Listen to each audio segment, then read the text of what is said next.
of their everyday practice to recognise coercion, for instance, in abortion care or withdrawal of treatment. It's all part of their work, and extra training is going to be given in regard to this bill. Bob Doris.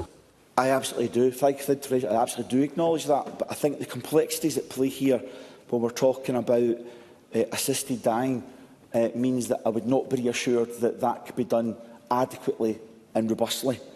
Now, it's important, the Scottish Partnership for Palliative Care said it is important to acknowledge openly that there may be trade-offs between different goals.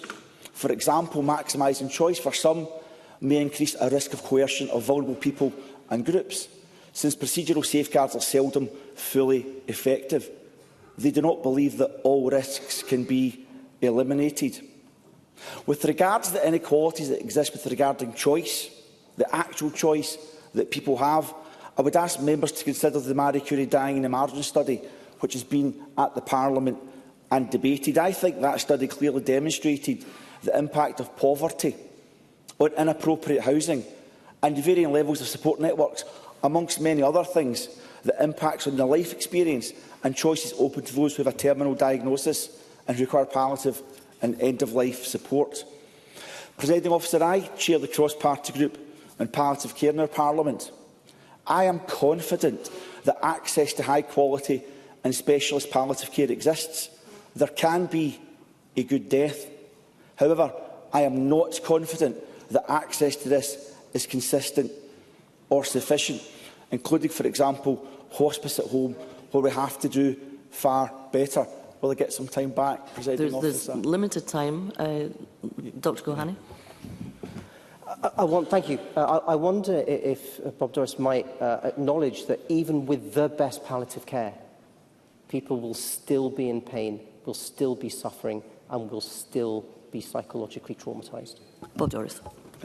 Dr Gohani, I appreciate there are challenges. I know that many palliative care professionals would dispute that, but I absolutely appreciate the situation that you're seeking to outline during the debate this afternoon.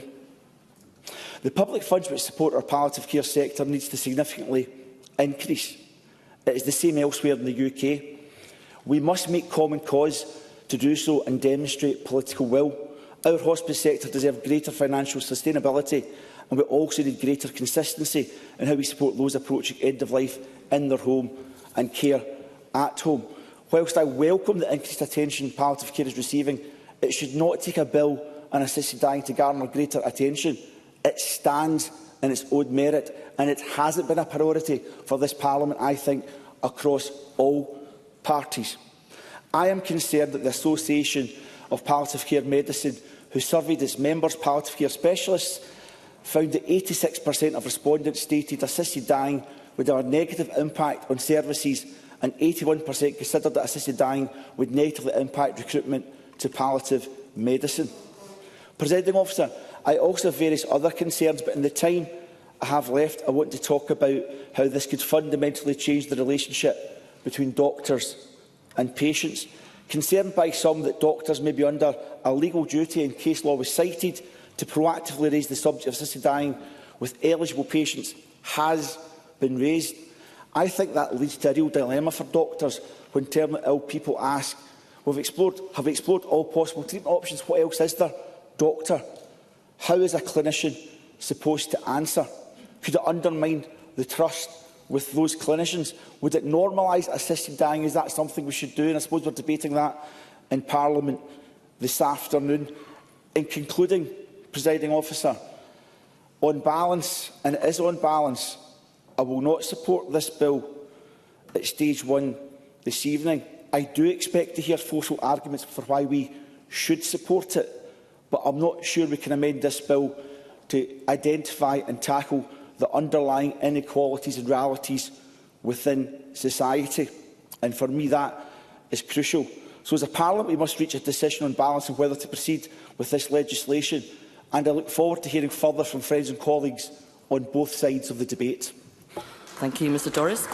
I would advise members that, quite understandably, there are a considerable number of... Mr Ross, I'll get to you in a wee second. There is a considerable number of members who wish to speak in the debate, and that is what we're trying to accommodate.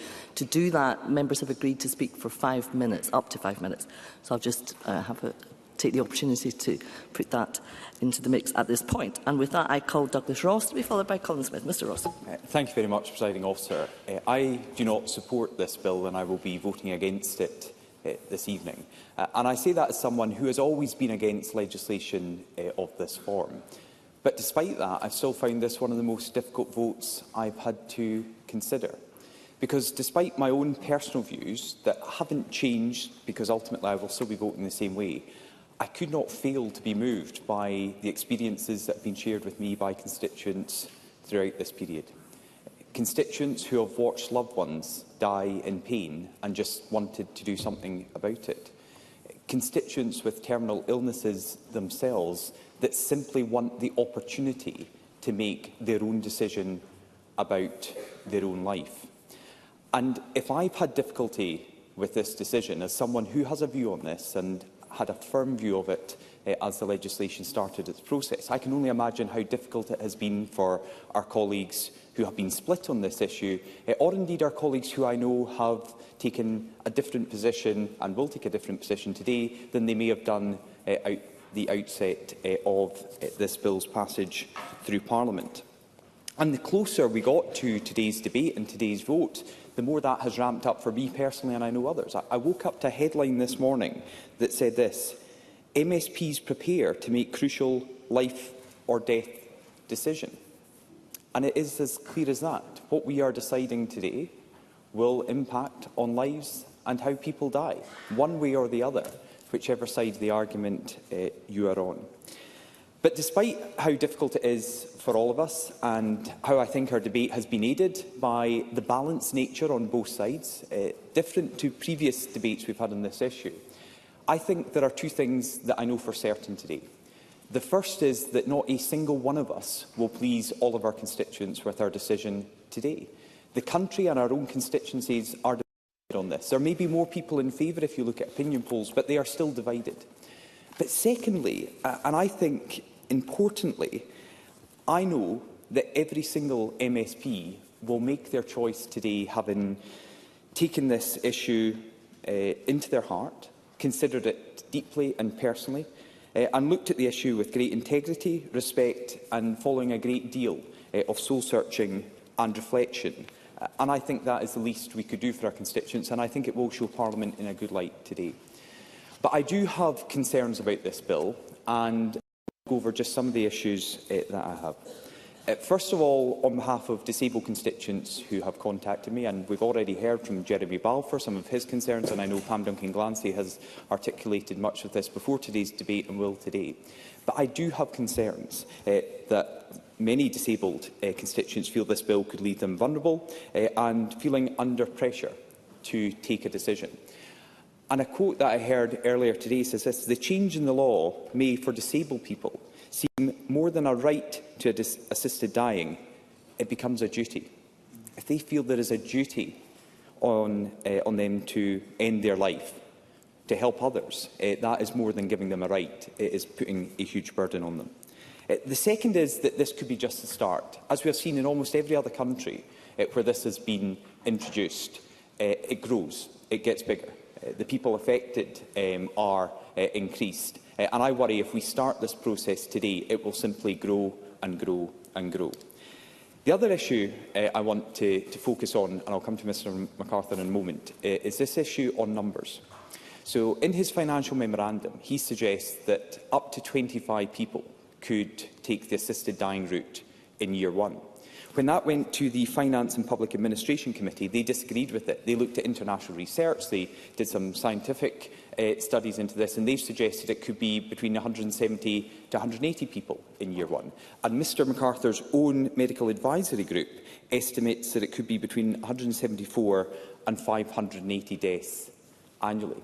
So my question on this issue is it a success of the bill if more people feel comfortable, and there are, in terms of the members' view, safeguards that allows more people than 25 in year one taking their own lives?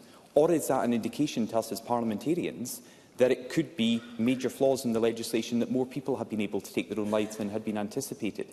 I ask this question because I do not know the answer, and I'm not trying to direct it in any way, but at the very least we have a great range of potential deaths in year one alone, and no one seems to have a firm answer on that, but I will give way to Mr MacArthur. And very briefly, please. Can I thank Douglas Ross for taking the intervention? On the issue of expansion of eligibility criteria, I can assure him that there is no example of a terminal illness mental capacity model anywhere in the world where the eligibility criteria have expanded. And in terms of the numbers, I think I conceded to the Finance Committee. Identifying those numbers, either in year one and progressing forward, is enormously difficult. We haven't seen that done in legislation in any of the other jurisdictions. What my calculations were based on was an estimate, an understanding, looking at places like Victoria, places like Oregon, and transposing that to a Scottish context. There will be variability there, but what we see is the numbers start off small, they increase as confidence in understanding in the legislation and the way it operates in practice grows, and indeed the medical profession grow in their confidence. Thank you, Ms MacArthur. Not so brief. Mr Ross, please bring your remarks to a close. I will, and I'd like to respond to that, but perhaps in another debate I will. Finally, Presiding Officer, I wanted to quote a former member of this chamber. Dennis Canavan was a Labour MP and an independent MSP, someone who has suffered so much personal tragedy in his life. And whenever I've heard him speak on the radio or in interviews about this issue, I felt compelled to listen to him. Someone who lost 4 children, 3 sons to terminal illness, said this about the bill. My sons died with dignity, and I disagree with supporters of the bill who claim that the suicide option is necessary to ensure dignity in death. We ought instead to be concentrating on ways to try and alleviate pain and suffering for people who are terminally ill. I agree with that. As a father myself, I can't think of anything worse than losing a child. For someone to have lost 4, 3 in such terrible circumstances, to take a view on a bill like this is someone I believe I should listen to, I have listened to, and for those reasons I will not be supporting the bill today. Thank you, Presiding Officer. Thank you, Mr Ross. I call Colin Smith to be followed by Alex Hamilton. Mr Smith. Presiding Officer, when a constituent looks you in the eye and says, "I'm dying. When my time comes, I want the right to choose how I pass in my final days with dignity." It's hard to respond, "That's not your decision, that's mine."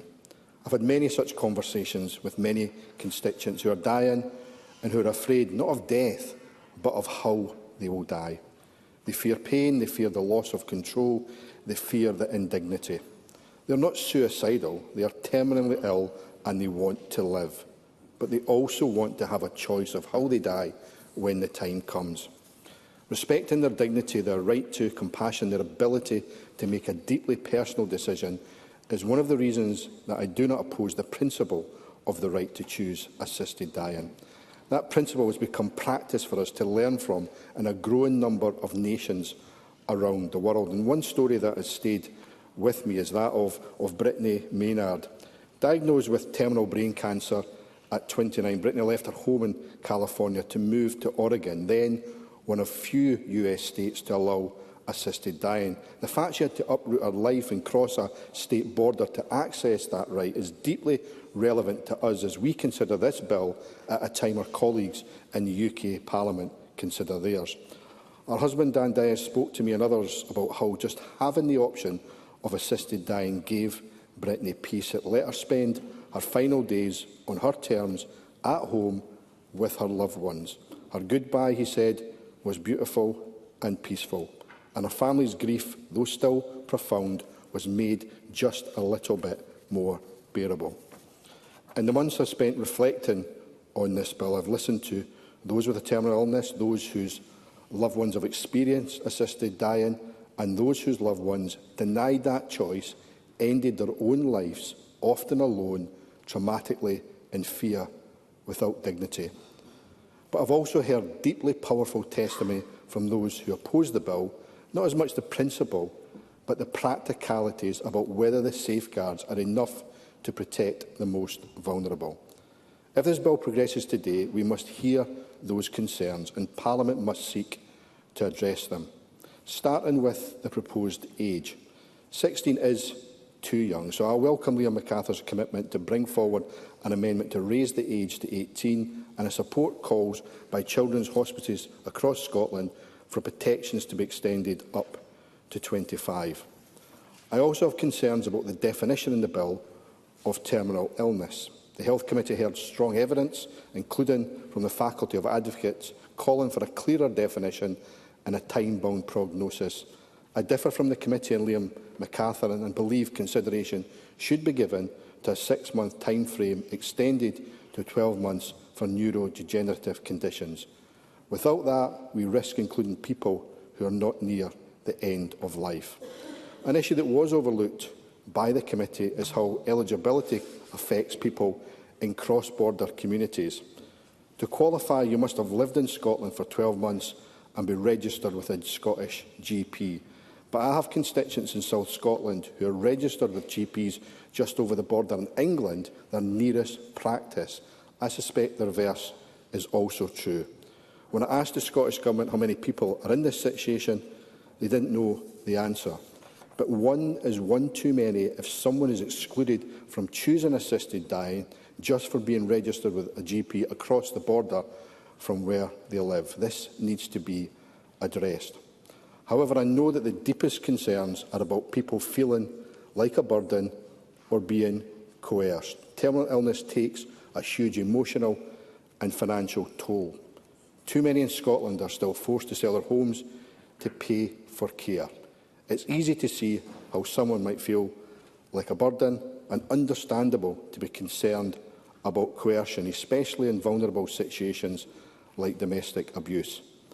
I hear those concerns, and if the bill before us today were its final version and today was the final vote, I would not support it.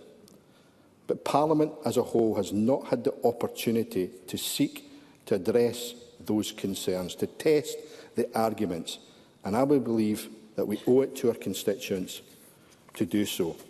Because I know that if after that process my concerns remain and I find I cannot support the final bill, denying the choice of assisted dying will have consequences. No matter how brilliant our health and care professionals are, and they are, no matter how good palliative care is, and in most cases it is, there are conditions where we cannot guarantee that everyone will have a pain-free, dignified death.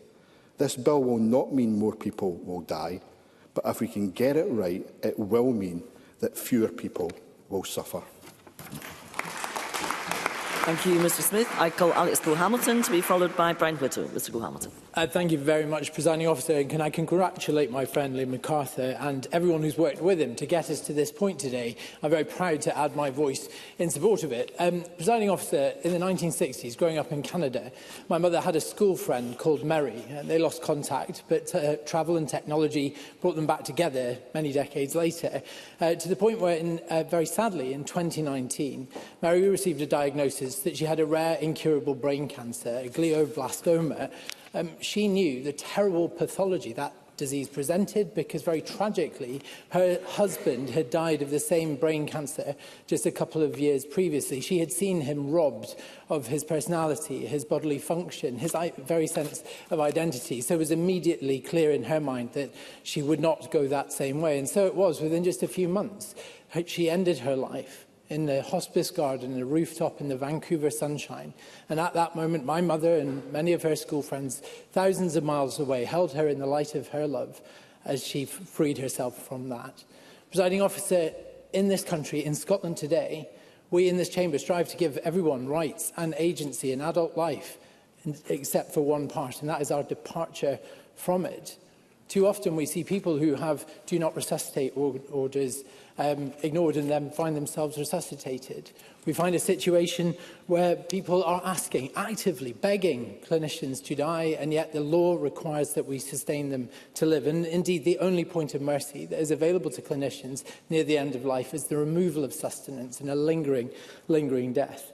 This is not at all to criticise our amazing end-of-life clinicians, many of whom do daily miracles on their knees sometimes, and who fight valiantly to give comfort and peace to their patients and their families around them. But the weight of law and expectation and culture often means that we see clinicians forced to fight for extra days, as they would for yards in a battlefield, only to see the line behind them collapse, as it inevitably was always going to do. Edward Mountain and Jackie Bailey, I thought, spoke very passionately about palliative care and the need for better palliative care. I agree with them. I support Miles Briggs' attempts to bring a bill to this Parliament to that end. But palliative care and assisted dying are not mutually exclusive. They can walk hand in hand. In those jurisdictions that have gone before us, we have seen that palliative care is but the final tool in the drawer of palliative care, and it provides much needed reassurance to people in those vital last days.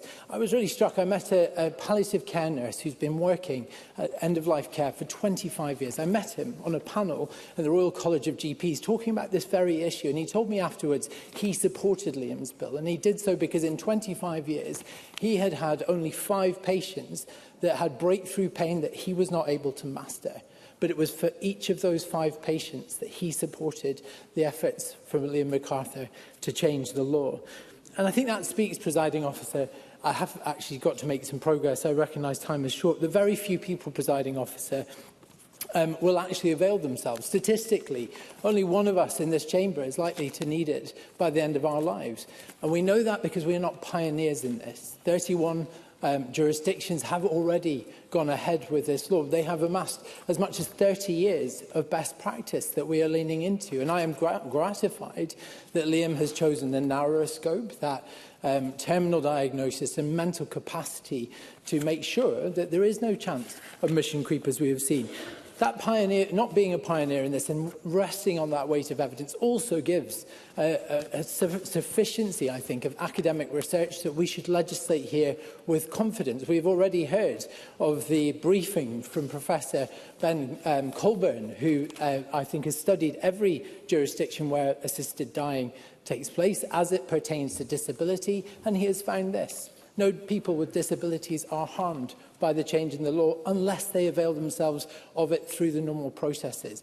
They do not face foreshortened or forestalled care in their delivery, and the vast majority of disabled people in those countries support it as they do in this country. And that support, Presiding Officer, is mirrored in our own constituents. And we have been very careful in the polling that's been around this to make sure people understand what they're being asked.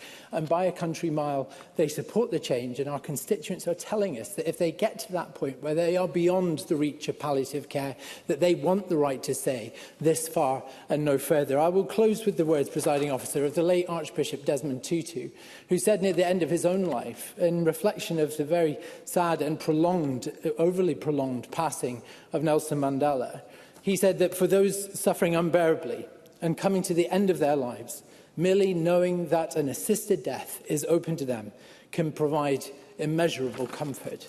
Presiding Officer, I hope this Parliament will listen to the words of Archbishop Tutu and pass the general principles of this bill tonight. Thank you. Thank you, Mr Cole-Hamilton. I call Brian Whittle to be followed by George Adam. Mr Whittle. Thank you very much, Presiding Officer. Can I start by apologising to the Chamber and to yourself, Presiding Officer, for having to leave early. I'm very grateful for the Presiding Officer for allowing me to contribute still. I'll start by thanking my friend and colleague Liam MacArthur for bringing this bill to the Chamber and recognise the amount of work and diligence he had to do and with his team to get here. Recognise the willingness to collaborate, to listen and discuss with colleagues, organising so many meetings where we could hear from those who have witnessed those who have suffered a bad death. Also to my fellow colleagues in the Health and Sport Social Care and Social Care Committee for their consideration in developing what I think is a very comprehensive report. And it should be noted that when we looked at the draft of that report, we only actually had to change 2 words of that report, which I think speaks volumes to the work of the clerks and the officials. I think it's fair to say we heard some very conflicting evidence, some of which was so polarised as it became very difficult to actually gain anything by it. And no bill has ever exercised me more, as other colleagues in the Chamber have said, than this one, because it is quite literally life-changing. And there have been many constituents, many who have given evidence, many colleagues within the Chamber with reservations about the bill, but also those who are very strongly for the bill. People have talked about the issue of palliative care. concern around coercion, because we actually cannot afford to make a single mistake. There are those who have issues with religion and those with conscientious objectors. But it is palliative care is one of the main issues that I have. And last year I had a personal experience, I have to say, where one of my family with the late stages of cancer at the end of her life had extreme pain in the middle of the night, waking up in the middle of the night with no access to care. And as was described to me, was excruciating pain. But she then managed to access palliative care. And that end-of-life experience changed at that point. And that's where I welcome Miles Biggs' work in this area. Because in 2023-24, Presiding Officer, there were almost 63,500 deaths registered in Scotland, with around 90% of those needing palliative care. Two-thirds of all deaths in Scotland will be in community settings, such as people's own homes, care homes and hospices. We know that geographical proximity to inpatient palliative care is associated with where people die, with patients living more than 10 minutes away from inpatient care are less likely to die there, irrespective of their wishes. And there is issues accessing palliative care and support. There is availability of resources of palliative and end-of-life care providers, including specialist palliative care teams, social care workforce and carers. There is accessibility, the challenges terminally ill people, their families and carers have. I will take an intervention, yes. Rona Mackay. Thank the member for taking an intervention. Would the member acknowledge that in countries who already have voluntary assisted dying, more than 80% of people already receiving palliative care or in hospice care? Brian Whittle. Well, I have heard that evidence in committee as well and recognise that evidence, but I think we've also heard issues around access to that palliative care. I think I was also saying things like accommodation, how palliative care providers meet terminally ill people's preferences and needs. And then there's affordability of living in rural and island communities. The government funded the hospice care sector in Scotland started 2024 with a budget deficit of over £15 million, even before the NHS pay awards and national insurance increases were announced. And in the 2025-26 budget, the Scottish Government promised independent hospices £5 million to help deliver pay parity with the agenda for change in NHS staff. But there's no timeline or process for how this money will be disbursed, has been produced by the Scottish Government, and it is imperative that this is clarified as soon as possible. So, if Liam MacArthur's bill at the very least focuses on the need to improve that palliative care, then his efforts will have been more than worth it. Presiding Officer, I have significant concerns about the practicalities of this bill, and it will, at the very least, need amended. But this is stage one. This is about the principles of the bill of assisted dying, and I do think it deserves to be heard again at stage 2 and stage 3. Therefore, I will be voting yes at stage 1 of the bill. Presiding Officer. Thank you. And I call George Adam to be followed by Rhoda Grant. Thank you, Presiding Officer. Presiding Officer, I'd like to first start thanking Liam MacArthur for the way he's worked with everyone and how he's conducted himself during this whole debate. And also the work of Dr Amanda Ward, who I know has been a great support to him while he's been doing this as well, and also a good friend to my wife Stacey. In 2015, I supported the bill, and it will be no surprise to anyone in this chamber that I'm going to support the bill again. And I've listened to those that have been against it. I've listened to what they've had to say, and I even had a conversation with the Bishop of Paisley, Bishop John Keenan, when we had a meeting regarding it, and we agreed to disagree because we have a relationship where we can disagree on certain matters and move on with other things. And I understand and respect those that have religious beliefs on these matters. In 2015, I ended up a teary, snottery, emotional mess when I did this speech. And I'm trying my best not to be that way this time. But I have to say something very personal. Well, the reality is, Presiding Officer, it's all extremely personal. I was the original convener in the cross-party group of end-of-life choices, and I remember those early meetings. I remember heartbreaking stories and families watching their loved ones die in absolute agony. others forced to travel abroad just to take control of their final days, on their own, away from every one of their loved ones. And I won't lie, it nearly broke me. I didn't know if I had the emotional capacity to keep going with it, but I did. Or perhaps better, the way to say it is, we did. Because, Presiding Officer, my very impersonal reasons of standing here, I'm not afraid to say it. I might be emotional about it, but I'm not afraid to say it. I love my wife. Stacey Adam means absolutely everything to me. And there's a song, an old American standard, and everybody who knows me knows I love a wee cheeky American standard, and it's called All I Do Is Dream of You. And it's a simple song. And the lyrics go, you're every thought, you're everything, you're every song I ever sing. And that's exactly what Stacey is to me. Stacey's been there for me through everything, every election, every speech, every defeat, every success, guiding me, grounding me, challenging me to be a better man. I'll never forget in 2011 election, my one goal in my victory speech was not to greet.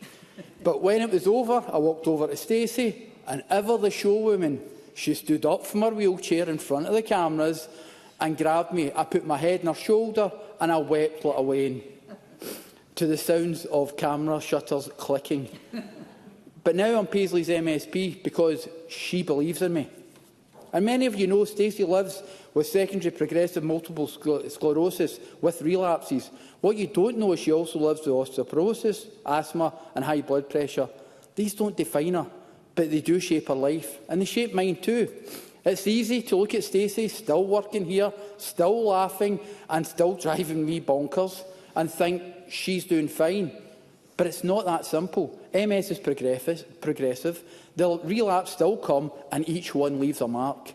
Her immune system is weakened. Her health is fragile, no matter how much strength and spirit she shows. And believe me, she's got plenty of that. We know the road ahead could get harder. So let me be clear. On their own, many of Stacey's conditions wouldn't qualify under this bill. MS isn't classified as terminal, nor as asthma, nor as osteoporosis. But together, in someone with secondary progressive MS and a weakened immune system, these conditions could lead to serious terminal event in later life.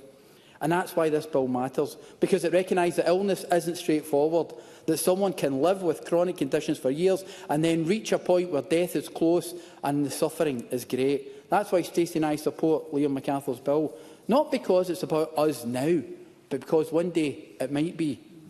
We hope that time never comes, but if it does, if the suffering becomes unbearable, Stacey should have that right to choose how her life ends, with dignity, with compassion, and surrounded by those who love her. Now, I need to say something else, just as honestly as everything else that I've said here today. This bill gives Stacey peace of mind, because the truth is, I don't know, Presiding Officer, if I'd be strong enough to let go. The thought of life without her is unbearable. I know that's selfish, but I'm a human being. And as the song says, she's every thought, she's everything, she's every song I ever sing. I don't want to make that decision. I want Stacey to be able to decide. That's what this bill is about. For Stacey, for me, for thousands of other families, it's about having that choice, a peaceful, dignified end, if and when that comes. This isn't about ending life early. It's about making sure that when death is near, people have a choice that is safe, legal and compassionate. And the safeguards are clear. 2 doctors must agree the person is terminally ill, the person must be mentally capable, there's a waiting period, and there are multiple steps to confirm it's informed and voluntary. This bill will not lead to pressure, it will not lead to coercion, but it will lead to dignity. It will bring comfort for many, even those who never use it, because they know the option is there if they need it. And to be honest, I want for Stacey, and I want for anyone living with an incurable illness, no one should have to leave their home, their country, their loved ones, and just die, and just be able to die on their own terms. So yes, Presiding Officer, I support the bill, not just as a politician, but as a husband, because my wife has shaped my life, my career, my values, and I owe her to stand here and say, yes, we trust people to make the most personal decision of all. Yes, we trust them to know when enough is enough. Thank you. Thank you. I call Rhoda Grant to be followed by Marie McNair. Thank you, Presiding Officer. This debate pushes us all to examine our own sense of right and wrong, not just for ourselves but for others. We all have our own opinions, sincerely held, based on our knowledge, experience and the evidence that we've read and heard. This vote falls to us as individuals, and we must do what we believe is right. As elected members, we must also try and represent the wishes of our constituents as fairly and fully as possible, and I understand that many of my constituents will be disappointed in my vote tonight. I have a huge amount of respect for Liam MacArthur, and especially for the way that he has pursued this bill. But I cannot support the bill because, for me, every day, every minute, every second of life is precious. And when time is running out, it is even more precious. When there's no tomorrow, only today and this moment counts. Time with loved ones, where there is no future plans to speak about, you talk differently. You reminisce, talking more about happy memories and things that are important. You talk about what's happening in the moment. It's time to make your wishes known, and some people use that to give away prized possessions to the care of others. They take time to tell their loved ones what they mean to them. It's a time to help loved ones cope with bereavement. And for that to be done, it needs high-quality end-of-life care. The committee's Stage 1 report into the bill shows that 90% of people will need some form of palliative care at the end of life. And we demand high-quality care at the start of life. We must demand it for the end of life too. And sadly, too often that's not happening. Too many people can't access the care they need at end of life. And there's a significant variation about the services offered across NHS boards. We all see it from our postbags. People stuck in hospitals, spending their last days and hours on busy wards with no privacy, where staff are too stretched and don't have the time to support the bereaved or care for the dying. And we know there is a reluctance to acknowledge that someone at the end of their lives are not to acknowledge that someone is not at the end of their lives because resources are not there to support them, leaving families struggling and asking for help, but not getting it because it's not recognised that they are at the end of their lives. And in these circumstances, if assisted dying was an option, it's easy to see how somebody would ask it for themselves to save their families from grief and worry. We also know that from the COVID pandemic that not every life had the same value. Older people and disabled people were being encouraged to sign Do Not Resuscitate forms. And some refusing to do that, but then were finding that these instructions were placed on their files regardless, and that must never happen again. We, of course, need to make end-of-life decisions, and DNRs are part of that, and there should always be an individual choice. Medical intervention and treatment is also a choice, and we all know of people who refuse treatment because it makes them feel so bad, or it interferes with their last days with families and friends. Those are things that we need to speak about, to make sure that our loved ones know our wishes and that we update them when circumstances change. And we as a society do not really speak about dying. We have to change this. We need to have those discussions. We need to make sure that everyone can access high-quality palliative care to enable them to live their last precious days to the full with their loved ones. And that has to happen before we ever consider assisted dying. Thank you. I call Marie McNair to be followed by Murdo Fraser. Thank you, Presiding Officer. Before entering politics, I worked for 14 years as part of the nursing team at the St Margaret of Scotland Hospice in Clydebank. And this was an incredibly moving but also an immensely challenging role. Caring for people at the end of their life is not an easy job by any means. However, it has instilled in me the fundamental belief that those at the end of their life deserve dignity and support. It instilled in me the importance of compassionate and well-resourced palliative care, and I want to see more focus and support being given in this regard. Over the last year, I have met with constituents and stakeholders on both sides of the debate. listening carefully to their views. Presiding Officer, while I respect constituents on both sides of the debate, I have decided that I cannot support the bill for reasons which I will set out. For many supporters, this is about autonomy, but regardless of any supported safeguards, this bill will have unintended consequences for society as a whole. As stated by the Scottish Council on Human Bioethics, in an interactive society, making a choice about the value of a life means making a decision about the value of other lives. Presiding Officer, this bill would fundamentally change the relationship between patients and clinicians. It will influence culture and it will alter how we view ageing, illness and disability. I believe that passing this bill would send a message that certain individuals' lives are less valuable than others, and that those individuals are considered a burden on society.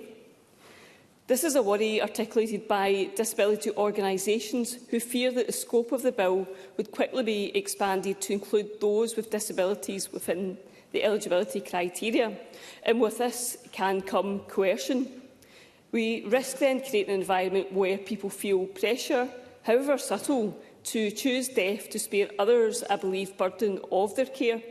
And if you look at other countries like Canada, health reports found that fear of being a burden and loneliness are high up among the top 5 reasons for people choosing medical assistance in dying. I fully recognise the bill focuses on mentally competent, terminally ill eligible adults, but we fundamentally cannot guarantee with any certainty that the eligibility criteria will not be expanded in future years. We have seen this happen across Canada, Belgium and the Netherlands, where safeguards have been relaxed, widening access to more groups of people. Dr Mary Neal from the University of Strathclyde. Yep, will I get that time back? So I'm quite tight for time. Rona Mackay. Thanks for taking the intervention. So Canada is very unlike the legislation that's been proposed here. It relates to unbearable suffering and not terminal illness. Any jurisdiction which has assisted dying on terminal illness basis, none of them have expanded the criteria. That's the evidence. Marie McNair. I thank the member for that intervention. I totally understand the point she's trying to make, but I just believe there's too many flaws, and I think that this bill could be widened, so therefore I can't support it. Dr Mary Neal from the University of Strathclyde argued that the bill contained many areas that were subject to potential slippage, and that irrespective of how tightly the law was felt to have been drafted, there was ultimately no way of preventing people from challenging it.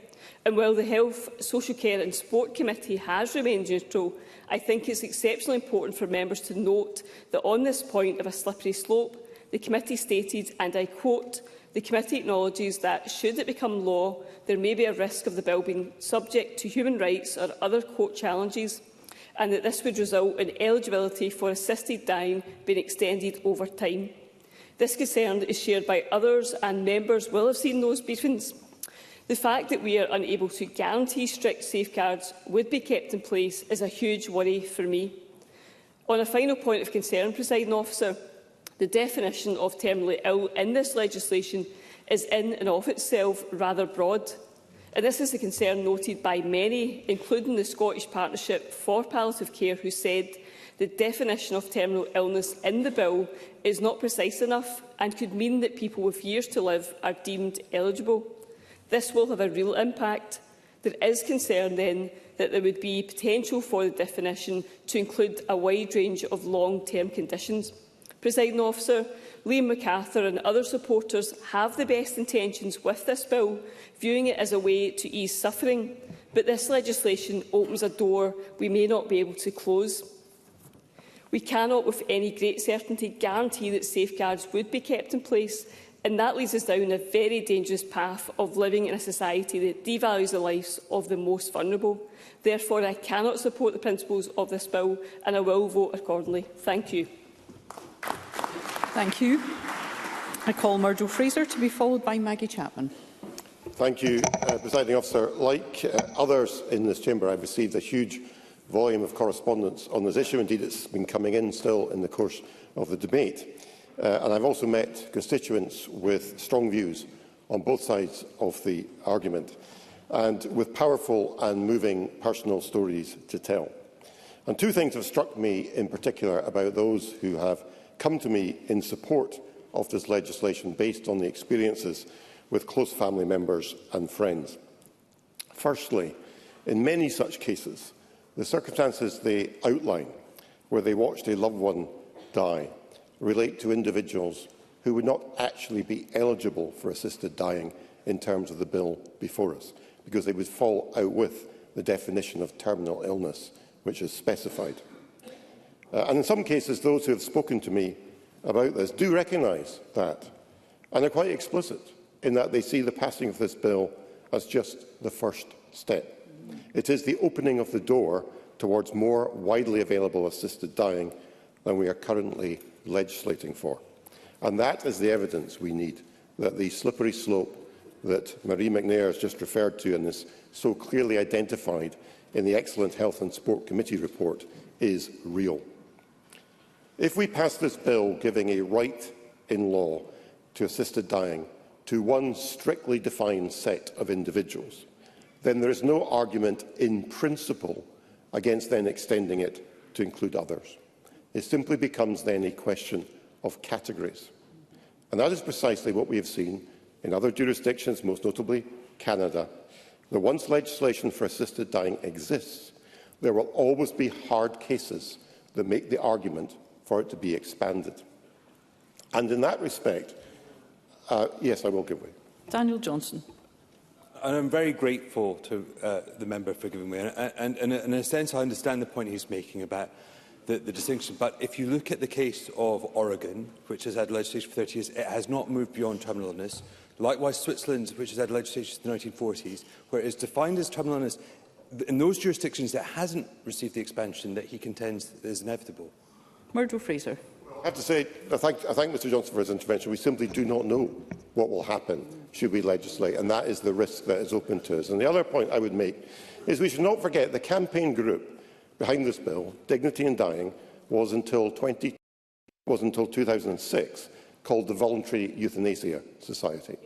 Let us not be any doubt what the agenda is of some of the people pushing for reform. And if anybody thinks the day after this bill is passed, however tightly defined it might be, that campaign group is going to pack up its bags and stop campaigning for more relaxations in the law, then I'm afraid they are likely to be very mistaken. The second thing, Presiding Officer, that has struck me about those who have come to me supporting the bill is that in most cases these are articulate, well-informed, strong-minded individuals who are used to having agency in all aspects of their lives. And of course, understandably, want to have agency when it comes to the end of their lives. And from my own personal political and philosophical outlook, I find that a very persuasive argument. But the difficulty for us as parliamentarians is that we cannot pass laws that apply only to those who are articulate, well-informed and who have agency. Any laws we pass have to apply to everyone, and that includes the weak, the vulnerable and those who might be susceptible to coercion, whether passive or active. So what we are in essence being asked to do is to agree to give one group of individuals a new set of rights, which can only be granted to them if we create risk for another group.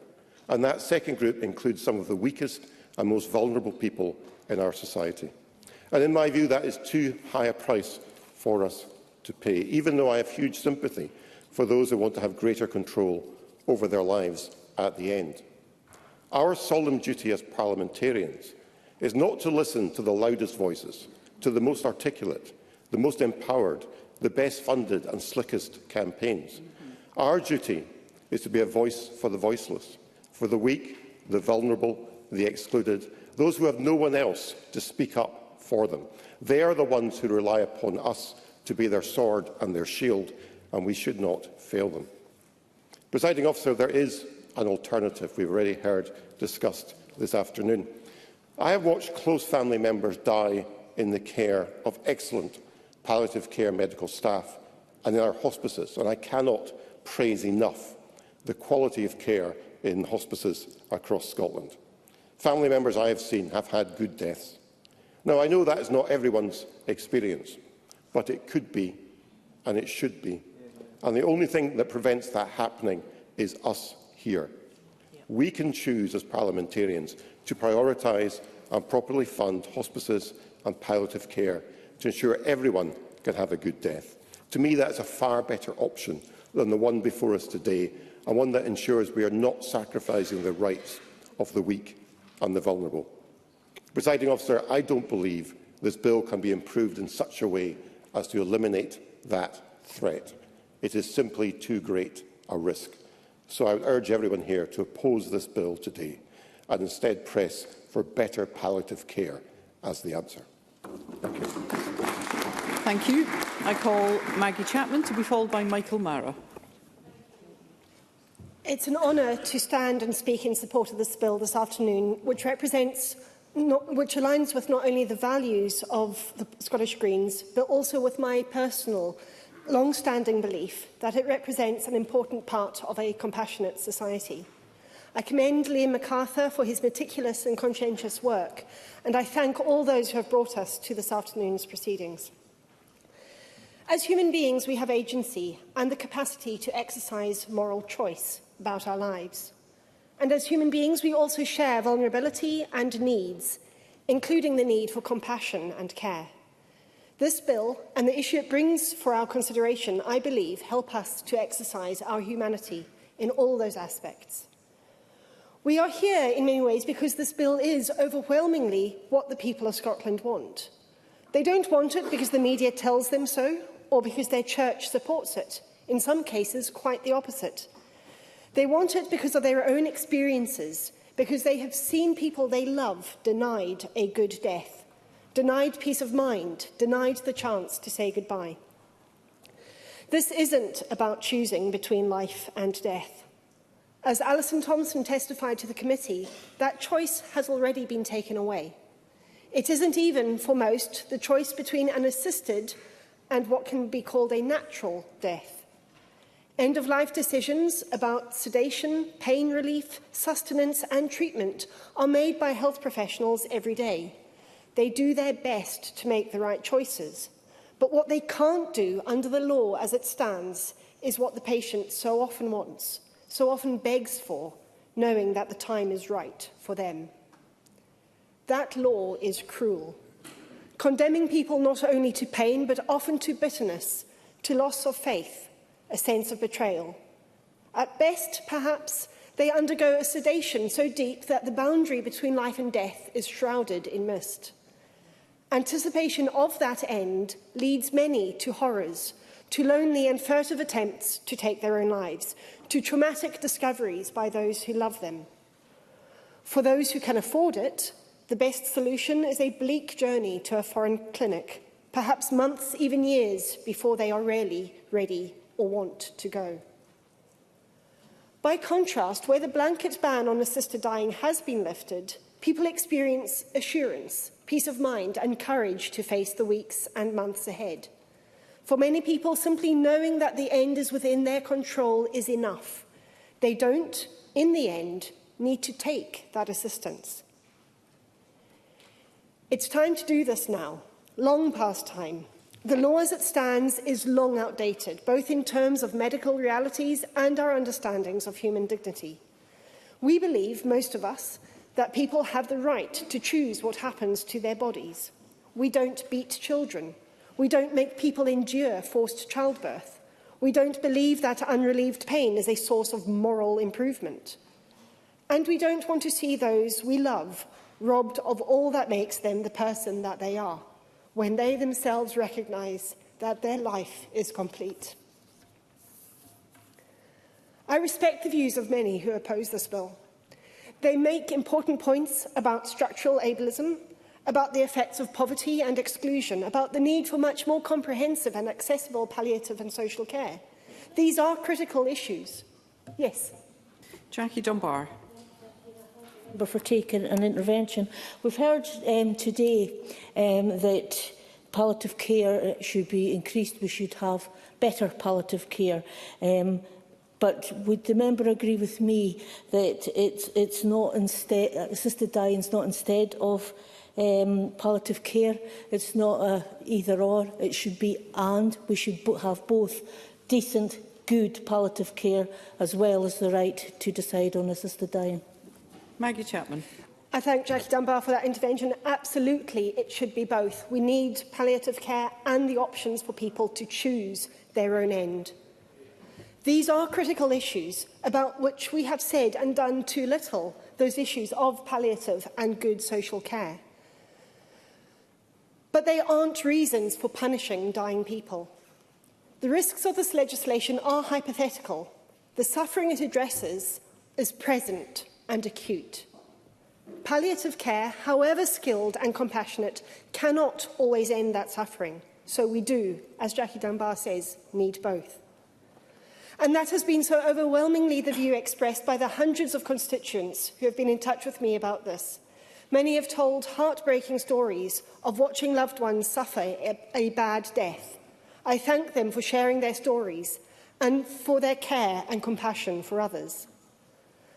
I'll end with the words of Stacey, speaking of her mother's death. Mum was extremely strong-willed and fiercely independent. 2 weeks before her death, she said she was ready to go. None of us could have anticipated the suffering, indignity and inhumanity she would endure.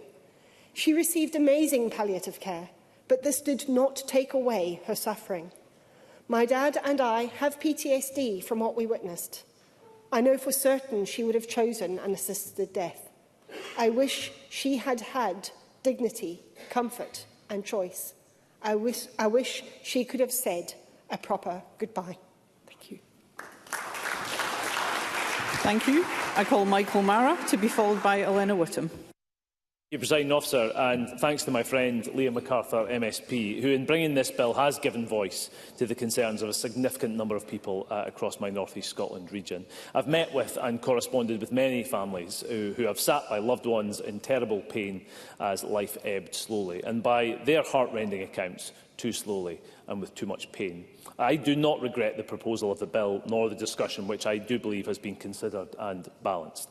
Mr MacArthur spoke at an event on the bill which I organised in Dundee, attended by over 250 constituents, and there were strong views on both sides, but it was respectful and compassionate.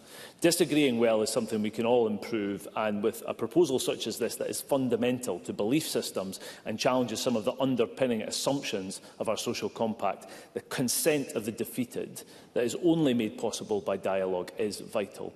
We must all make peace with the repercussions of today's decision. This is democracy. Following wide engagement, research, discussion and after very careful consideration, it is my intention to vote against the bill tonight. Above all other issues, I do so because I do not believe that there is any possible safeguard sufficient to mitigate the personal and societal pressure that vulnerable people could potentially feel to end their own life. Were we to live in a society that was far more equal, where care could be sought and found with ease, where dignity in life could be an alternative to death, the likelihood of someone seeing themselves to be burdensome might be lessened. In truth, I find it difficult to say. I recognise that this does not pertain to everyone who is terminally ill and to their distressed families, but this social risk of internal coercion would particularly apply to people who are poor, whose families may struggle to cope with the wide costs of their care. I fear that in such a situation, the pressure felt by a terminally ill and possibly disabled person to end their life could be unbearable. That consequence, one that would fall so unequally, is not one I believe our society should enable. I have listened to claims from both sides, including in the debate today, that a significant improvement in palliative and social care will be forthcoming. One side suggests this will happen as a parallel alternative should the bill pass. Those opposing the bill suggest it as a salve to those with well-founded concerns that too many deaths in Scotland are painful and lacking in our rightful human dignity. Frankly, I am unconvinced by the likelihood of either contention. The current Scottish Government's repeated commitments to improve our NHS and to reform social care have been objectively unsuccessful. And assisted dying is not a party political issue, but it must be viewed in the context of political realities. And regrettably, I do not believe the suggestion that resource improvements to palliative and social care could act as an insurance against more people opting for an assisted dying to be a realistic or a credible safeguard to the written law. I also consider the argument of required improvement by proponents of the bill to be a concession of the counter-argument of possible negative choices rather than a defence of the core proposition of assisted dying. In operation, I firmly believe that this legislation would fundamentally alter the relationship between doctor and patient in ways that I struggle to fully conceive of. The underlying duty of the protection of life is a protective principle within a relationship of a very uneasy power imbalance. It is how we judge professional intent, and it is on this trust which our NHS is constructed. I've also had, as other members have indicated, many emails, many hundreds of emails and letters in regards to this area, and many with conflicting views, all with very significant testimony of personal experience. And as with other members, I have my own that I don't intend to share today. But I have, I think, been most struck by people who have indicated that they have had a diagnosis, that they would have taken a decision, and that would be one that they would regret, because there is nothing more final than the decision that we are discussing today. I do believe that in Scotland there exists currently a very delicate medical accommodation in matters pertaining to the provision of end-of-life care, of pace and of pain. There is suffering, there is hope, and there is the relief, but none are shared equally. Sometimes well-meaning law can make things worse. I do fear that law set in cold ink may break what I think has evolved in caring hands in Scotland. Thank you. And I call Elena Whittam to be followed by Jeremy Balfour. Presiding Officer, as part of the committee who scrutinised the bill at stage 1, I would like to put on record my thanks to my colleagues for their diligence, the Clerks and Spice for their immense support, and to all who contributed via our call for views and through our evidence sessions. There are passionate views on the subject of assisted dying, and I believe our report reflected this, whilst demonstrating committee scrutiny at its best. And I also thank Liam MacArthur for introducing this bill and for the way he has conducted himself. I'm speaking here today as an individual MSP, but I'm also representing the majority of my constituents who support in principle the right for a terminally ill, mentally competent individual to have the choice of an assisted death. But I'm also here today speaking on behalf of my family in what I feel is the last and final act that I can do on behalf of my late mum, Irene MacLeod. A 5-minute speech doesn't feel long enough to do her justice, nor does it feel long enough to say all I want to say as a humanist about bodily autonomy and choice. And I respectfully ask my colleagues to refrain from intervening on me during this contribution that feels so very personal and so very important, and I'm not sure that I'm going to get through all of it without some tears. My mum was all sorts of awesome. A teenage mum, she devoted her life to her kids, her husband, her friends and her family, and to social justice. She lived for music and swore blind that Bon Scott was the best ACD singer and that Van Halen ceased to exist when David Lee Roth left the band. And she was honoured in death by having the boys from Biffy Clyro at her funeral. She was funny, she was sarcastic, passionate and complicated. Her name was Irene, but behind her back we called her irate or ice cream sometimes. She made the best damn food you could ever eat. She spent too many nights in the company of Mr. Smirnoff with her beloved menthol cigarettes, whilst reading a literal library worth of books. She was a tigress when it came to fighting for what was right, and from my teenage years I was under no illusion that she believed we all deserved the right to leave this world with compassion and dignity should we find ourselves dealing with a terminal illness. She was emphatic that she did not ever want to suffer, and believed that no one should be denied the choice of an assisted death. My mum was told that she had terminal stage 4 lung cancer in February of 2014, and she was dead 5 short weeks later. She was really angry she never got to vote in the independence referendum as well, but that's an aside. I hadn't even processed the fact that she was ill by the time we were ordering her wicker casket. She was only 58. She had so much to live for. And yet her last decision on this earth was to starve herself, to hasten her inevitable death. We had 3 weeks where they tried radiation to shrink the tumours that were robbing her of oxygen to no avail. Every single moment was spent just trying to breathe, trying to get enough air into her diseased lungs to allay her all-encompassing terror. It was awful. My mum didn't tell us what she was doing. I think she knew that we were not ready to let her go, and she wanted to protect us from her decision. But, Presiding Officer, her mind was made up in her usual headstrong manner, and she had the agreement of her medical team that she could choose to die this way. It's the only way the medical establishment allows a death when you are terminal. I can't even fathom the internal conflict she must have experienced as she was consumed first by hunger and then by the urgent need to drink. It took 2 weeks for her to starve to death. She went from feeding a virtual army at Christmas time, seemingly hale and hearty, to being dead and weighing next to nothing on the 23rd of March 2014. Make no mistake, she was vulnerable. Terminally ill folk are amongst our most vulnerable and weakest under current laws. She woke up very briefly the morning she passed away when she wasn't sedated quickly enough. And, Presiding Officer, none of us will ever forget the terror on her face when she realised she wasn't dead after having been unconscious for 3 days. My mum deserved to plan a compassionate death, surrounded by her family, not one that she had to conduct in secret, with us only finding out when a caring nurse explained what she had been enduring prior to lapsing into unconsciousness. She was really clever and she hid all the water she wasn't drinking with tissues in the cup, so we didn't know. No one should be forced to starve themselves, travel overseas or use other traumatic methods to end their lives when dealing with a terminal diagnosis. Presiding Officer, voting to keep the status quo today is not an act without consequence. People will continue to make choices like the one of my mum. She deserved better. We deserve better. Let's vote for this at stage 1 to continue the conversation. Thank you. Thank you. And I call Jeremy Balfour to be followed by Emma Harper.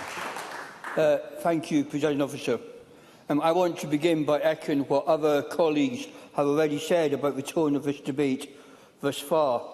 This is, as we've just heard, an emotional topic. And it's good to see colleagues engaging positively with each other and disagreeing well. As many in this chamber know, I am a Christian. I believe that all people are created in the image of God. This means that life is always sacred and worthy of protection, which ultimately leads me to oppose this legislation. But I understand that not everyone shares this belief in God, and today I want to focus on the issues that can speak to everyone, regardless of faith or no faith. I am sympathetic to the argument that supporters of assisted dying make surrounding personal choice and freedom. That is where naturally I lie as a Conservative. I would even say that there have been points in my life where I found myself agreeing with some of the points that have been made very strongly this afternoon. But during my time in Parliament, I have also interacted more and more with disabled people, organisations and charities. I have become convinced that the introduction of assisted dying puts the most vulnerable in our society at risk. Presiding Officer, we this afternoon as a Parliament stand at a crossroads. Along one path we face introducing death as a viable treatment for suffering, fundamentally redefining both our society's belief in the inherent value of human life and the relationship between a doctor and their patient. On the other hand, we can choose to maintain the dignity of all human life and make real and meaningful investments in palliative care system. Because make no mistake, I am not arguing for the status quo. The conversations that this bill has prompted over the last 3 or 4 years has brought to light the failings in our palliative care system, the chronic underfunding of our services that are supposed to care for our vulnerable neighbours approaching the end of their life. And other speakers on both sides have commented on that. But the answer to inadequate palliative care cannot be deliberately ending the patient's life. Not only because we as a society have and should always consider life to be worthy of value, no matter the circumstances, but also because of inherent dangers that abandoning this principle poses to disabled and other vulnerable people. Because the truth is, there are no safeguards that can put in place to fully remove the dangers that this legislation poses to disabled people. Whether it's explicit or implicit, disabled and older people will feel pressured to consider whether or not to keep on living is dying is an option. It could come in the form of not wanting to burden loved ones with financial or personal costs for continued care. It could come in the form of believing that they are a drain on society and they are no longer seen as valued members.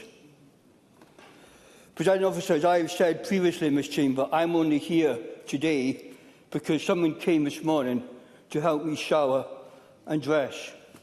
I can only function in this Parliament because my assistant is willing to give me personal care. I could imagine in a few years' time, hopefully a number of years' time, having some terminal illness and feeling the burden that could be put on my wife and my children because of the care that they give me day in, day out. I have spoken to other disabled people who have felt and feel the same. They are concerned that they will turn and put pressure on their family, and to take away that pressure, they will go down a course that they don't necessarily want to go, but feel that they should for the sake of their children or of their partner. To support this bill, as presented, is to roll the dice with the lives and dignity of 1 in 5 of the people of Scotland who have a disability. To my colleagues who will vote for this bill, believing that it is now enough and that adequate safeguards can be brought in at stage 2, I ask you to consider that in every jurisdiction that assisted dying has been introduced, the parameters have widened and the safeguards have been watered down. This is not a sentimental, slippery slope argument. This is a recognition of evidence in front of us. Presiding Officer, we as MSPs are bound to vote on behalf of the best interests of our constituents. I would beg you, I would urge you to consider the most vulnerable in your constituency or in your region and say no to playing dice with the sanctity of their lives. Thank you. Thank you. I call Emma Harper to be followed by Pam Duncan-Glancy. Thank you, Presiding Officer. I know this is a difficult debate for many, and we have witnessed that already this afternoon. It's complex and it's a challenging subject for all of us. And before I pursue the detail of my concerns, I want to thank my Health Committee colleagues, the convener, the clerks and everyone who provided evidence for us. And I remind Chamber that I am a registered nurse and I have been a nurse since 1988. I also want to thank Liam MacArthur for his diligence and his ability to listen and his professionalism in presenting this bill. I started out with a pre-typed speech, Presiding Officer, but that has now been altered somewhat in the course of this afternoon. The purpose of assisted dying legislation is to promote choice and dignity. Any process must therefore consider, is the decision genuinely free from coercion and does it reflect the person's authentic wishes, recognising society's responsibility to honour individual autonomy. And has all possible community and hospital support been made accessible with adequate consideration of social factors that might influence the decision-making? So, on coercion, how do we protect those who may be at risk of coercion? And I note how Edward Mountain described at the very beginning of this afternoon active, passive and state coercion. So we need to make sure that the medical practitioners are educated well enough to assess for coercion of vulnerable persons. And the protections contained in the Human Tissue 2004 Act for living donor organ donation are robust and could be a model to compare to.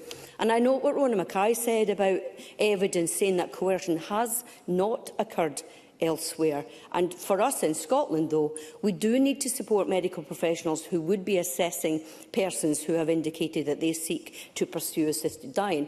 We need to make sure that the medical professionals can confidently assess whether coercion has been influenced in a person who does choose to pursue assisted dying.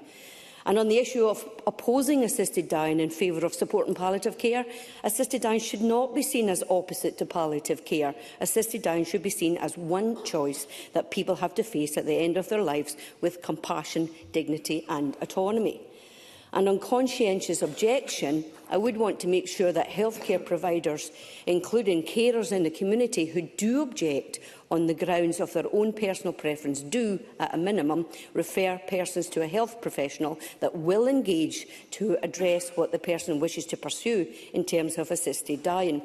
Allowing health practitioners to not only exercise conscientious objection, but to extend that objection to refusing to pass on a patient's wishes to another practitioner, that risks creating a kind of a postcode lottery.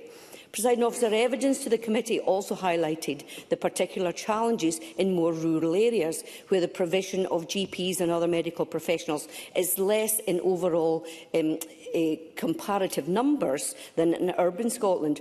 People living in Glasgow or Edinburgh whose GP exercises their absolute right to conscientious objection have their options and other professionals to be referred to within their area. It's not always the case elsewhere, where alternative GP practices or hospitals may be an hour or so or another 100 miles away. So we don't want a situation where, if the bill passes, that those in more rural areas have higher practical barriers to exercising their rights to assisted dying than in cities, and I hope that that will be addressed if this passes stage 1 today.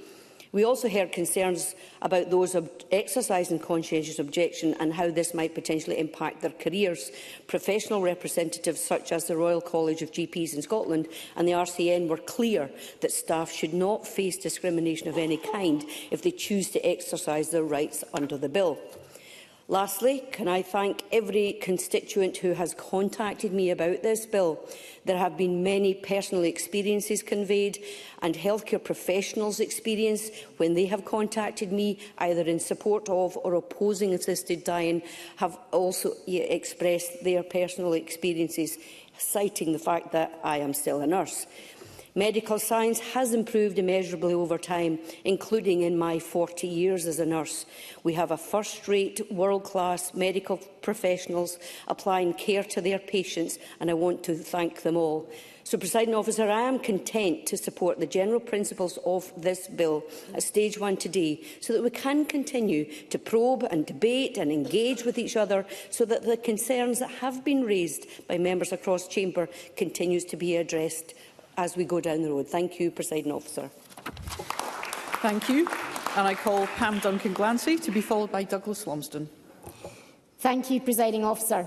As the Scottish Parliament's first permanent wheelchair user, I am asking colleagues today to vote against the bill and to stand up for disabled people and others who, like me, are deeply worried about the consequences of legalising assisted suicide. I know many of you have doubts about this bill, and you are right to. If it passes, there's a risk that it will be easier to access help to die than help to live, and I cannot support that. We're not simply voting on a principle of choice, but on a hugely consequential piece of legislation that, yes, could put disabled people at material risk. But worryingly, it is also legislation that could serve to legitimise a view that a life like ours, one of dependence and of often pain, is not worth living. Like the many disabled people in the gallery and outside today, I've had strangers say that they believe that if, like me, they were in pain every day, if, like me, they needed to rely on someone to wash them, dress them and take them to the toilet every day, that they believe they'd rather not be here. Presiding Officer, some supporters say that it is not about disabled people, but by most definitions, someone with an enhanced and progressive disease, illness or condition from which they are unable to recover and that can reasonably be expected to cause their premature death is a disabled person. Regardless of this, though, what we and terminally ill people share is the reliance on systems of care and support to make our lives tolerable. And the truth is, colleagues, we know through lived experience, and I can tell you through lived experience, that the systems needed are just not there. So when people say this is about choice, I say I get that. But many people, because they're sick or disabled or even living in poverty, don't have choice or autonomy at the end nor throughout their life. Indeed, The life expectancy of so many is vastly reduced by poverty and inequality. We know that there are those who choose assisted suicide too, because they feel like a burden on their family or on their state, or that they believe their life is intolerable. But, colleagues, what is intolerable is subjective. And although it is true that many people experience what they would describe as intolerable pain and suffering, it is also true that someone's judgment of what is intolerable is affected by what support is available to alleviate it. For that, we need good palliative care and we need good support throughout our lives. Neither are a given, as we've already heard today. Presiding Officer, as a disabled person, I'm lucky. I've been empowered in many, many ways. But even from a position of relative power, I experience discrimination and negative attitudes every single day. Some fights have felt intolerable. They've almost broken me. I've been ill, crying every day, and the pain from my advanced stage condition, which could result in my early death, has worsened because I've been worn out fighting. The moments that have caused me and many disabled people the most pain and suffering, though, have come when faced with structures, systems and attitudes that do not support us to participate in society. Like the fact that many of us have had our care packages stripped away, or that 1 in 4 disabled people don't get the palliative care they need, or that we're more likely to live in poverty. Or for me, it was when I was told my care package could end, or when I had to defer entry to university for 2 years because the council couldn't afford to meet my needs, or when I've been fighting everyday ableism and got so tired of it that I've come to believe the low opinions people have. It is in these moments it has felt intolerable. It is the internalised everyday ableism and discrimination that makes us feel like we can't go on. The extent of internalised coercion, the risk that we choose to die and that the state will help, is real with this bill. The systemic coercion that makes us consider for just a moment that we'd be better off dead. Legislating to make that happen brings the real risk that in moments when we're ground down, we wouldn't only believe we're better off dead, but the state could help make that happen. This is not hypothetical. We saw it during the pandemic. People said people like me shouldn't worry. But during the pandemic, my husband and I watched as the value of our lives and lives like ours were judged.